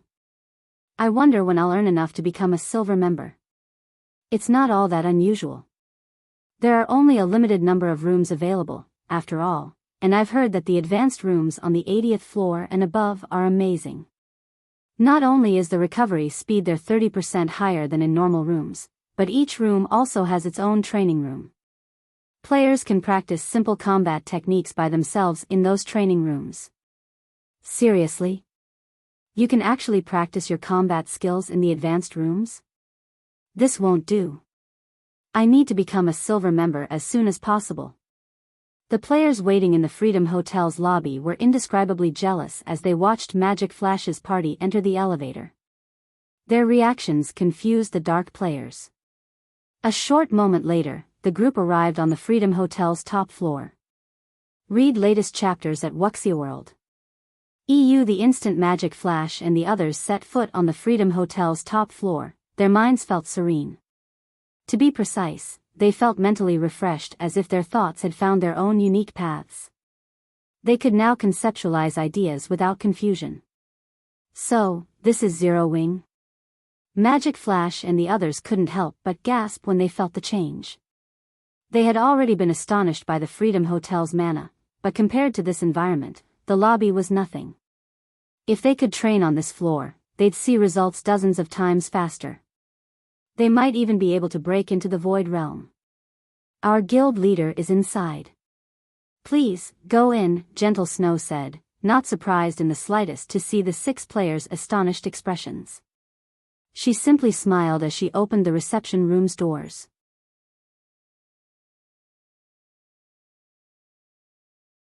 Chapter 2557, Astonishing. Foundation's Gentle Snow's request yanked Magic Flash and the others from their reverie, and they walked into the VIP reception room with awkward expressions. As they entered the room, however, they were, once again, left speechless. The refreshed sensation they had enjoyed in the hall had been amazing, but it was amplified several times the moment they set foot in the reception room. The strange energy in the room was clearly denser than in the hall. If they could train inside this reception room for a few days, their combat standards would reach the next level. Even the various powers would treat a room like this like a sacred training ground, barring entry to anyone other than core members, and yet, Zero Wing used it as a reception room. Extravagance. This was too extravagant. A male swordsman reclined on one of the sofas in the reception room, wearing a simple set of equipment and a black cloak across his back. Opposite of the swordsman was a woman who had barely reached level 100. The woman radiated no aura whatsoever and looked even weaker than ordinary players. However, the advanced Master Forger's insignia the woman wore was extraordinarily eye-catching. The woman was none other than Melancholic Smile, who had been busy managing the candlelight trading firm. After long hours of crafting and frantic research, she had successfully become an advanced Master Forger, as well. Guild leader, this is our current limit. The forging techniques involved are simply too delicate and complex. Crafting a successful product in a short time is impossible, I'm afraid, Melancholic Smile disappointedly insisted as she placed several pieces of equipment on the table between her and Shifeng. The moment she did, Magic Flash and the other's eyes widened in shock. Not only were the several equipment pieces part of the same set, but they also carried the glow of fine gold equipment. In other words, the equipment placed on the table was a fine gold set equipment. Moreover, it was a level 100 plus fine gold set equipment. Even Dark Rhapsody and Deity Society had only found a few sets, yet Zero Wing could craft it, and based on Melancholic Smile's comment, that was a failed product. Meanwhile, as Magic Flash's party entered the reception room, Shifeng's gaze shifted to his guests. You must be Dark Rhapsody and Deity Society's representatives. Please, have a seat, Shifeng said. When he noticed that Magic Flash's group couldn't pull their eyes from the failed items on the table, he chuckled and said, It seems you are very interested in this Dark Demon set. After returning to Stone Forest City, he had immediately instructed Gentle Snow to pass the Dark Demon set forging design to Melancholic Smile for research and production. He had enough responsibilities at the moment and didn't have the time to forge the set equipment himself. In contrast, Melancholic Smile could and did devote her free time to forging. Hence, she improved her skills a lot faster than Shifeng could.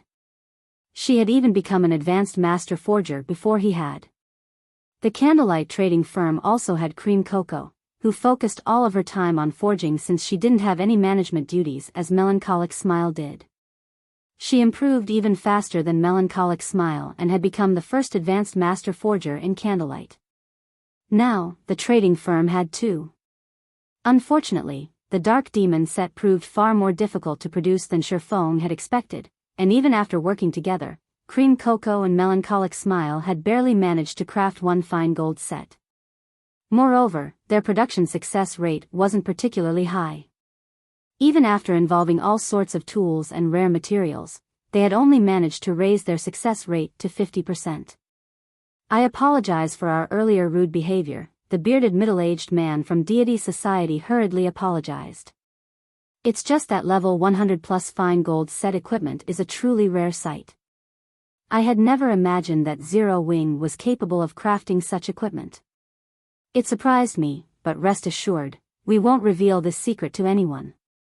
It's fine. This doesn't need to be a secret. Since Dark Rhapsody, Deity Society, and Zero Wing are allies, you don't need to behave like outsiders. If you are interested, I can sell you a few sets, Shifeng nonchalantly offered. Zero Wing's possession of the Dark Demon set forging design had already been exposed. Only, news of it hadn't reached the eastern continent. Hence, there was no need to keep it a secret. Moreover, Shifeng intended to store these fine gold-ranked Dark Demon sets in the guild warehouse, making them available for purchase later. Once he did, there would be no containing the information. Besides, the sooner the public learned about the Dark Demon set, the better.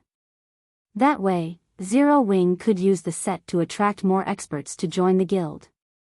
Are you serious, guild leader Black Flame? Magic Flash could not help but ask. That was a level 100 plus fine gold set equipment they were talking about. If he could get his hands on such a set, his combat power would increase by at least 30%. He might even catch up to peak experts of the same level. Of course, Shifeng said, smiling when he saw the passionate light in Magic Flash's gaze. However, it won't be cheap, and I won't sell them for coins. He did not mind selling the fine gold ranked Dark Demon set. This was only a failed product, after all, and at this point, most superpowers had at least a few sets of fine gold set equipment. Selling some to Zero Wing's partners wouldn't harm his guild in any way. What do you want for the set, then? Magic Flash eagerly asked.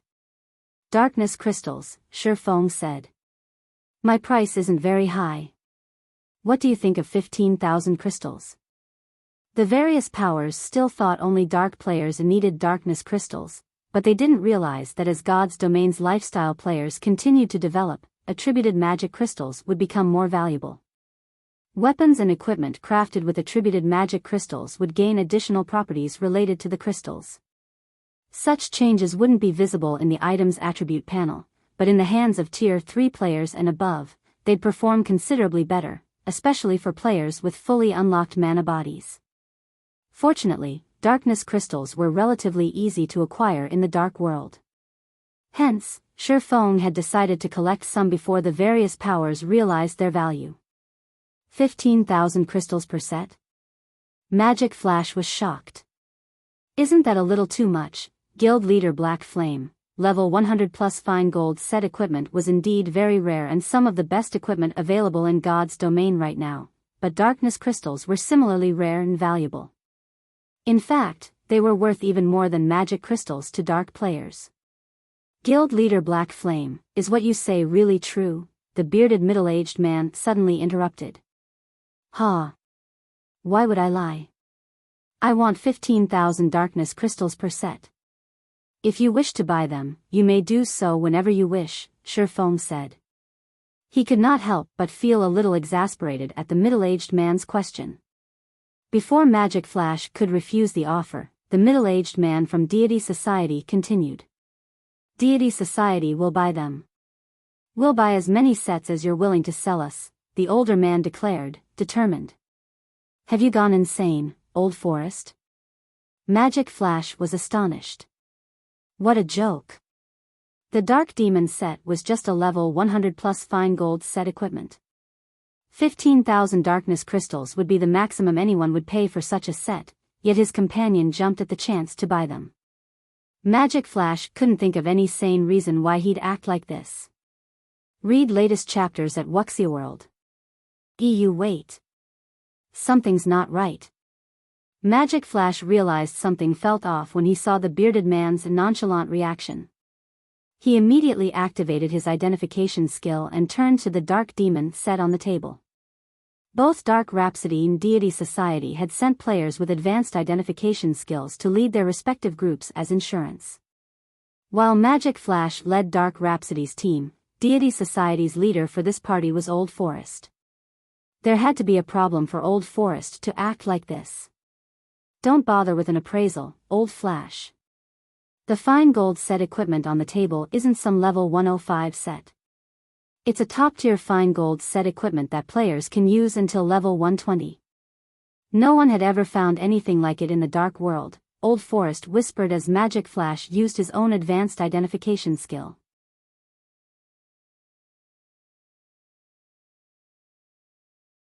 Chapter 2558, Wildly Arrogant Zero Wing. Upon hearing Old Forest's words, Magic Flash gasped. Fine gold set equipment that can be used up to level 120? Currently, the best-known fine gold set equipment in the dark world could be used only up to level 105. Even Dark Rhapsody's peak experts sported only level 105 dark gold equipment, which was the equivalent of level 110 fine gold equipment, hardly comparable to level 110 fine gold set equipment. Level 120 fine gold set equipment was simply unimaginable. That's right.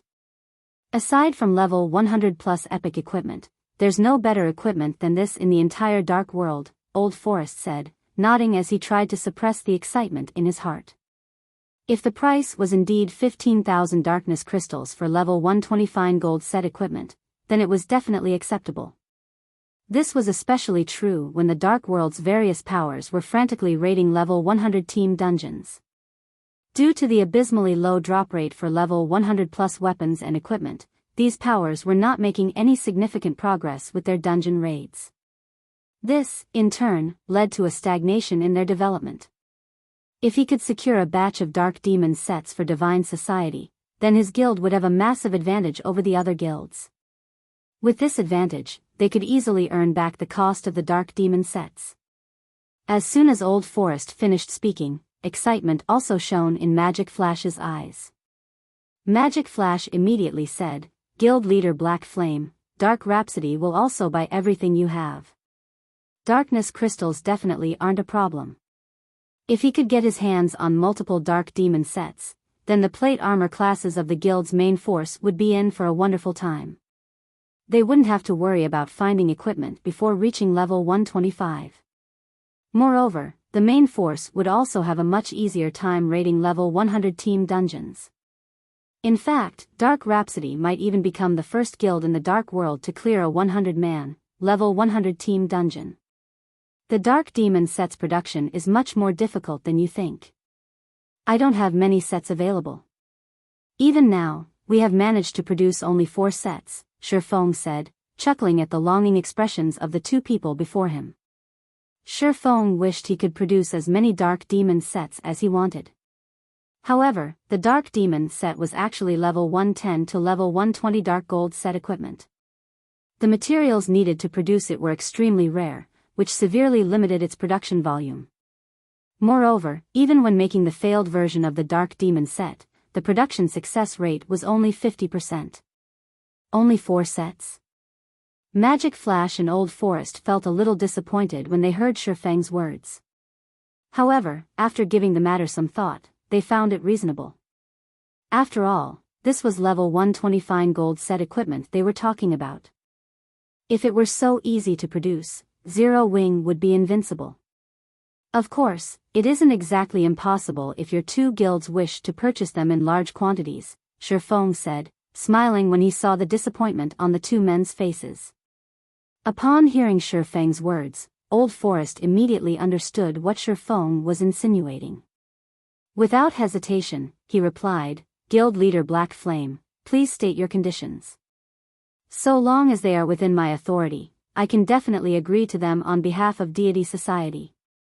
Just being able to purchase a few Dark Demon sets at 15,000 darkness crystals per set could already be considered a miracle, all the more so for purchasing a large batch of the sets. With a sufficiently large number of the sets, a guild could raise the overall strength of its main force by a large margin." Zero Wing was naturally under no obligation to give away such a wonderful opportunity to their two guilds. "It is the same from my side as well," Magic Flash said. If he missed out on such a windfall, his guild leader and the elders of the guild would beat him to death when he returned. On the other hand, if he succeeded in this negotiation, then he would make a huge contribution to the guild. Although the production of the Dark Demon set is difficult, manufacturing several sets a day is still feasible. Zero Wing is willing to supply these sets to your two guilds long-term, Shifeng said. However, I hope that your two guilds can help Zero Wing's Candlelight trading firm establish itself in the Dark World's major NPC cities and guarantee the safety of its operation. Silence momentarily fell over the entire room after Shifeng finished speaking, as both Magic Flash and Old Forest looked at him in astonishment. They never thought that Zero Wing's guild leader had such enormous ambitions. The Dark World was equivalent to roughly 3 ordinary empires on the main continent. The other world's player population was larger than even that of the Fire Dragon Empire, one of the 4 great empires of God's domain. As the Dark World had been sealed all this time, it had almost no contact with the main continent whatsoever. Hence, the Dark World's various powers thoroughly monopolized the other world's NPC cities. Moreover, the NPC cities found in the Dark World were different from those found on the main continent in that players held partial authority over them, which made taking over the Dark World's NPC cities incredibly difficult for outside powers. Meanwhile, the opening of the Dark World's portal now presented both the Dark World's powers and the main continent's powers with a huge business opportunity. Needless to say, the main continent's various superpowers would definitely contest over this opportunity and would naturally be willing to offer unimaginable prices. "Guild leader Black Flame, I'm afraid I don't have the authority to decide on such a matter," Old Forest stated honestly. Moreover, this matter involves a lot of interests. Even if Zero Wing is offering up the Dark Demon set, I do not believe my superiors will agree to your condition. As for Magic Flash, he inwardly rolled his eyes at Shifeng's demand. The Dark Demon set might be capable of further elevating the strength of their guild's main forces, but its value was nothing compared to the wealth of 3 empires worth of players. This was also one of the reasons why the various superpowers were avoiding hostilities with dark guilds, as doing so would mean losing a massive business opportunity. At this moment, let alone team leaders like Magic Flash and Old Forest, even the other 4 members of the party disdained Shifeng. Shifeng was actually trying to secure such a huge business opportunity by offering just a few sets of fine gold set equipment. Did he take them for fools? Read latest chapters at Wuxia World.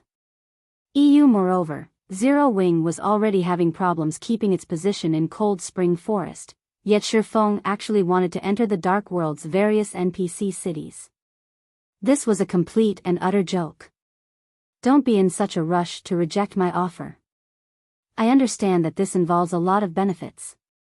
I know even the Dark Demon set is insufficient to persuade your 2 guilds, Shifeng said, chuckling at the duo's reactions.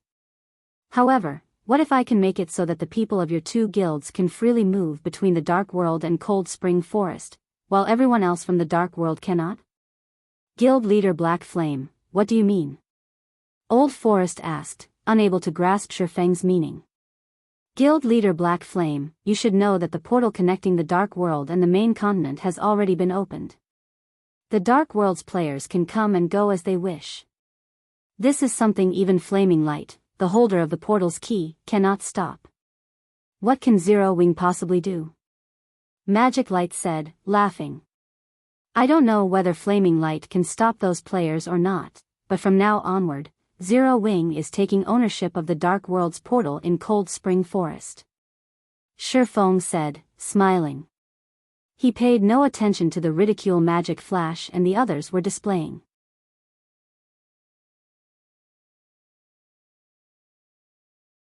Chapter 2559, Heading Toward the Dark World. Magic Flash and his companion stared at Shifeng in stunned silence. How arrogant. This swordsman was wildly arrogant. Not even the main continent's super guilds would dare spout such nonsense. They were talking about all of the players in an entire otherworld, and not just any ordinary otherworld, but one subjected to cruel competition. Residents of the Dark World had to be extremely careful. Not only could a single mistake cost them their lives, but someone else could also benefit from their hard work. Hence, the Dark World had almost no ordinary players. Most would delete their accounts and try to start over in another world after spending just a few days in the other world. The players that chose to remain were either experts or particularly skilled at survival. When tens of millions of these players swarmed Cold Spring Forest, not even 5 superpowers working together could stop them all, much less a single superpower. Even if the various superpowers on the main continent banded together, they'd pay an unimaginable price to defeat the Dark World's denizens. Their losses might be severe enough to cause their eventual collapse. Shifeng, however, had just declared that Zero Wing could take control of the Dark World's portal. For a moment, Magic Flash and his party wondered if this swordsman had lost his mind. Did the man assume that he owned God's domain? Guild leader Black Flame, I don't mean to doubt you, but this matter does involve too many interests. I do not have the authority to agree to such a deal, Old Forest insisted. After taking in a deep breath, he continued, only my guild leader can preside over this matter. The most I can do is inform him of your offer. I cannot say whether or not he'll agree. That's right. Why don't we return and discuss this with our guild leaders for now? Later, we'll return with the results of those discussions, Magic Flash suggested, nodding in agreement. Inwardly, however, he had already decided that Shifeng was a lunatic. While the Dark Demon set might be valuable, obtaining fine gold set equipment wouldn't be an issue once their guilds began to negotiate alliances with the various superpowers. The only downside was that the various superpowers couldn't provide fine gold set equipment that players could use until level 120. However, it would be more than enough to raid team dungeons and grind for levels. Even as a lifestyle player, Melancholic Smile could tell that Magic Flash and Old Forest were making perfunctory promises, let alone Shifeng, whose 5 senses had already reached their limits. I understand. With so many interests involved, reaching a swift decision will be very difficult for your 2 guilds. Zero Wing isn't in a rush, so I have no problems waiting for you to relay the situation to your guild leaders, Shifeng calmly agreed. Please, rest assured, Guild Leader Black Flame. We'll inform our guild leaders upon our return, Old Forest said, nodding. Following which, Magic Frost and Old Forest each handed Shifeng their promised 250,000 darkness crystals before leaving the Freedom Hotel and making their way back to the Dark World. Once they left, Gentle Snow frowned. Guild Leader, now that the Dark World's portal has opened, should we restrict our guild members' range of activity? Gentle Snow asked. She hadn't expected the portal to open so quickly. Fortunately, Zero Wing had reached an agreement with Dark Rhapsody and Deity Society regarding the Darkness Crystal's delivery as soon as it did. Otherwise, Zero Wing wouldn't have known when the portal opened and would have lost its opportunity to prepare for battle. That won't be necessary. Since the Dark World's portal is open, we should visit this other world. Contact Fire's team and the Hell Legion and inform them to gather, Shifeng said, chuckling. Are we really going there? Shifeng's decision surprised her. When Shifeng had declared his intentions to Dark Rhapsody and Deity Society's representatives, she hadn't thought it was nonsense in the least. As long as Zero Wing had enough time, it was entirely possible. Not only did the guild now have the Freedom Hotel, but the guild as a whole also earned a daily net profit of more than 100,000 gold. Moreover, Zero Wing's coin and magic crystal income would continue to increase as Stone Forest City's player population did. With the Freedom Hotel to attract players, more expert players would flood into the city, as well. With so many advantages, growing until it ruled Cold Spring Forest with an iron fist was entirely possible. Now, however, including the Hell Legion, Zero Wing only had a little over 500 Tier 3 experts under its command. Even if they included the 600 or so Tier 3 knights, they weren't powerful enough to challenge the Dark World in its entirety. Emichim. We're heading there now. If we don't hurry, it'll be too late, Shifeng stated, determination lacing his tone. All right. I'll notify Fire and the others, Gentle Snow answered. Although she didn't understand what Shifeng intended, they shouldn't have any problem surviving. Melancholic, how is the construction of the Crimson Dragon flying ships coming along? Shifeng asked, turning to the Candlelight's manager. Excluding the one in your possession, we have a total of 5 Crimson Dragon flying ships ready, Melancholic Smile proudly informed him. Although more players now had flying mounts of their own, 5 flying ships were more than enough for Zero Wing to rule the skies. Not one of God's domain's other powers could threaten the guild in the air. Good. Get them ready, Shifeng said, nodding. While Gentle Snow and Melancholic Smile saw to their preparations, Magic Flash and his team flew back to the Dark World's portal atop their darkness bats. Upon their return to their home Otherworld, they noticed the swarm of dark players and tents filling the gravel plain 1,000 yards ahead. There were easily millions of dark players in the camp. Every one of these dark players practically vibrated with darkness energy and bloodlust, and even the lowest leveled among them was level 105. Quite a few were also Tier 3 experts. We haven't been gone that long, yet so many more have already gathered?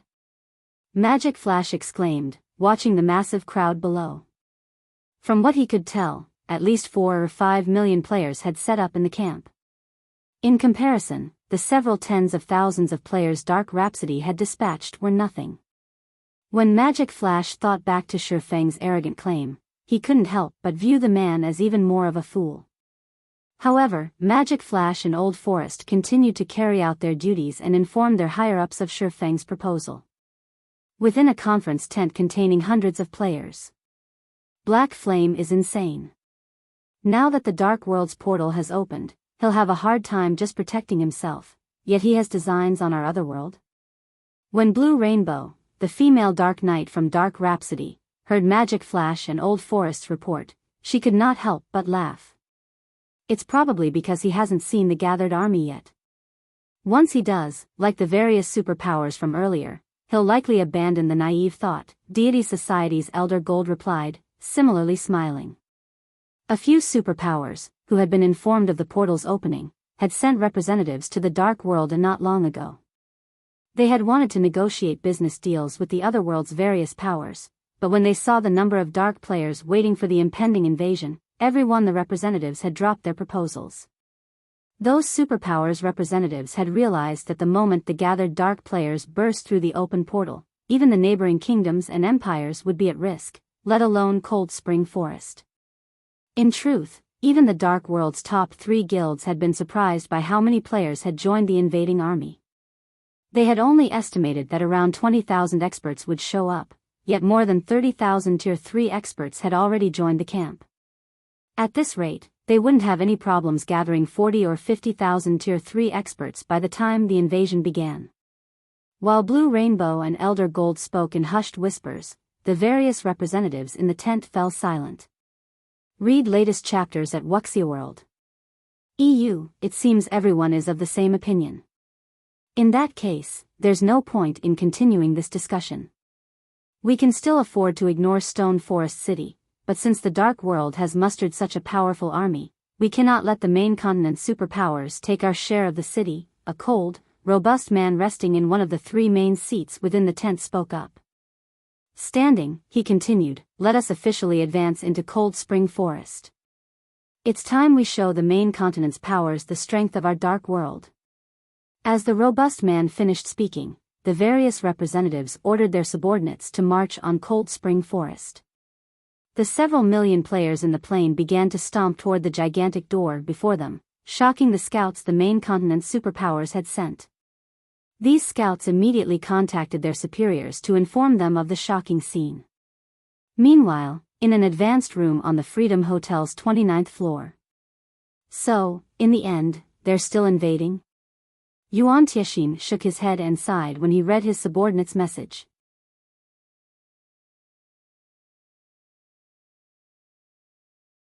Chapter 2560, Darkness Invades. Zero Wing arrives shortly after Yuan Tiexin read his subordinate's message. The door to the quiet room opened. A group of players walked in behind a male half-elf covered in azure sparks. As the half-elf entered the room, all of the fire-type mana began to gather around him as if summoned.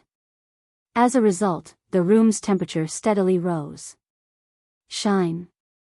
What are you doing here? Yuan Tiexin was surprised to see the male half-elf, Scorching Shire. There weren't many people in the secret pavilion that knew the name Scorching Shine, and those who did were generally members of the guild's older generations. While Scorching Shine's current appearance made him look as if he were in his 30s, he was actually over 50.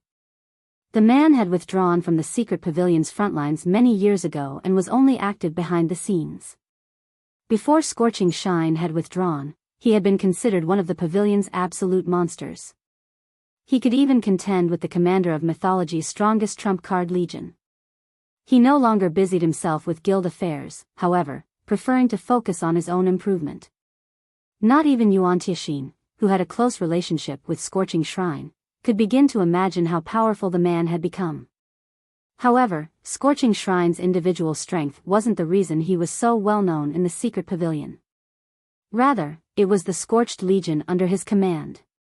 The Scorched Legion was one of the secret pavilion's trump card legions, and Scorching Shrine had personally nurtured every one of its experts. Although the legion only had 200 members, they were all geniuses Scorching Shrine had handpicked from the pavilion's new recruits. Initially, the man had set his sights on Purple Jade, as well. Unfortunately, she preferred one-handed swords, and Scorching Shrine's knowledge of the combat style was limited. In the end, she hadn't joined his Scorched Legion.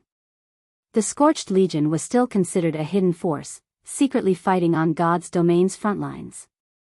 It existed solely for exploring new maps and almost never meddled in guild affairs. Now, however, Scorching Shine and his legion had come to Stone Forest City, which left Yuan Tiexin a little confused. We received the command from Vice Guild Leader Dawn. Now that the Dark World's portal has opened, she specifically sent me to negotiate with the various superpowers targeting the city, Scorching Shine softly explained. Vice Guild Leader Dawn sent you to take charge of the situation? Hearing the news, Yuan Tixin breathed a sigh of relief. This is good. With you here, I'm sure those superpowers will show restraint. In that case, Zero Wing might have a chance of fending off their combined assault. Yuan Tixin had been worried that Dawn Jade had given up on Stone Forest City, but now that the Scorched Legion had arrived, the city had gained an additional layer of defense. The Scorched Legion was no weaker than Netherworld Empire's Hell Legion. In fact, in large-scale combat, the Scorched Legion would easily outperform the Hell Legion since none of its members were human. Aside from half-elves, which were particularly skilled with magic, the Legion had half-orc members, who were formidable melee fighters. Their combat power was leagues greater than human players of the same level and tier. Of course, the Secret Pavilion had paid a huge price to ensure that the Scorched Legion's members reached Tier 3 as quickly as possible. Don't get excited just yet. Stone Forest City's recent promotion has made the various superpowers even more desperate to obtain it. Even with my Legion here, we can't guarantee that Zero Wing will keep the right to rule Stone Forest City. However, if Zero Wing is willing to hand over some of the city's shares, I'm sure keeping the city under its control won't be a problem, Scorching Shine calmly stated. Let's not waste any more time. The Dark World's players are already marching on Cold Spring Forest. We need to prepare quickly. I'm not familiar with Black Flame, so you'll have to contact him. That won't be a problem. I'll inform Zero Wing right away, Yuan Tixin agreed, nodding. He then contacted his connections in Zero Wing. The various superpowers' combined force wasn't the most worrisome, rather, the Dark World's forces warranted more concern. Not even the Secret Pavilion had expected the Dark World to be so powerful. The Otherworld's invading army had more than 5 million experts, and more than 30,000 of them were Tier 3 experts.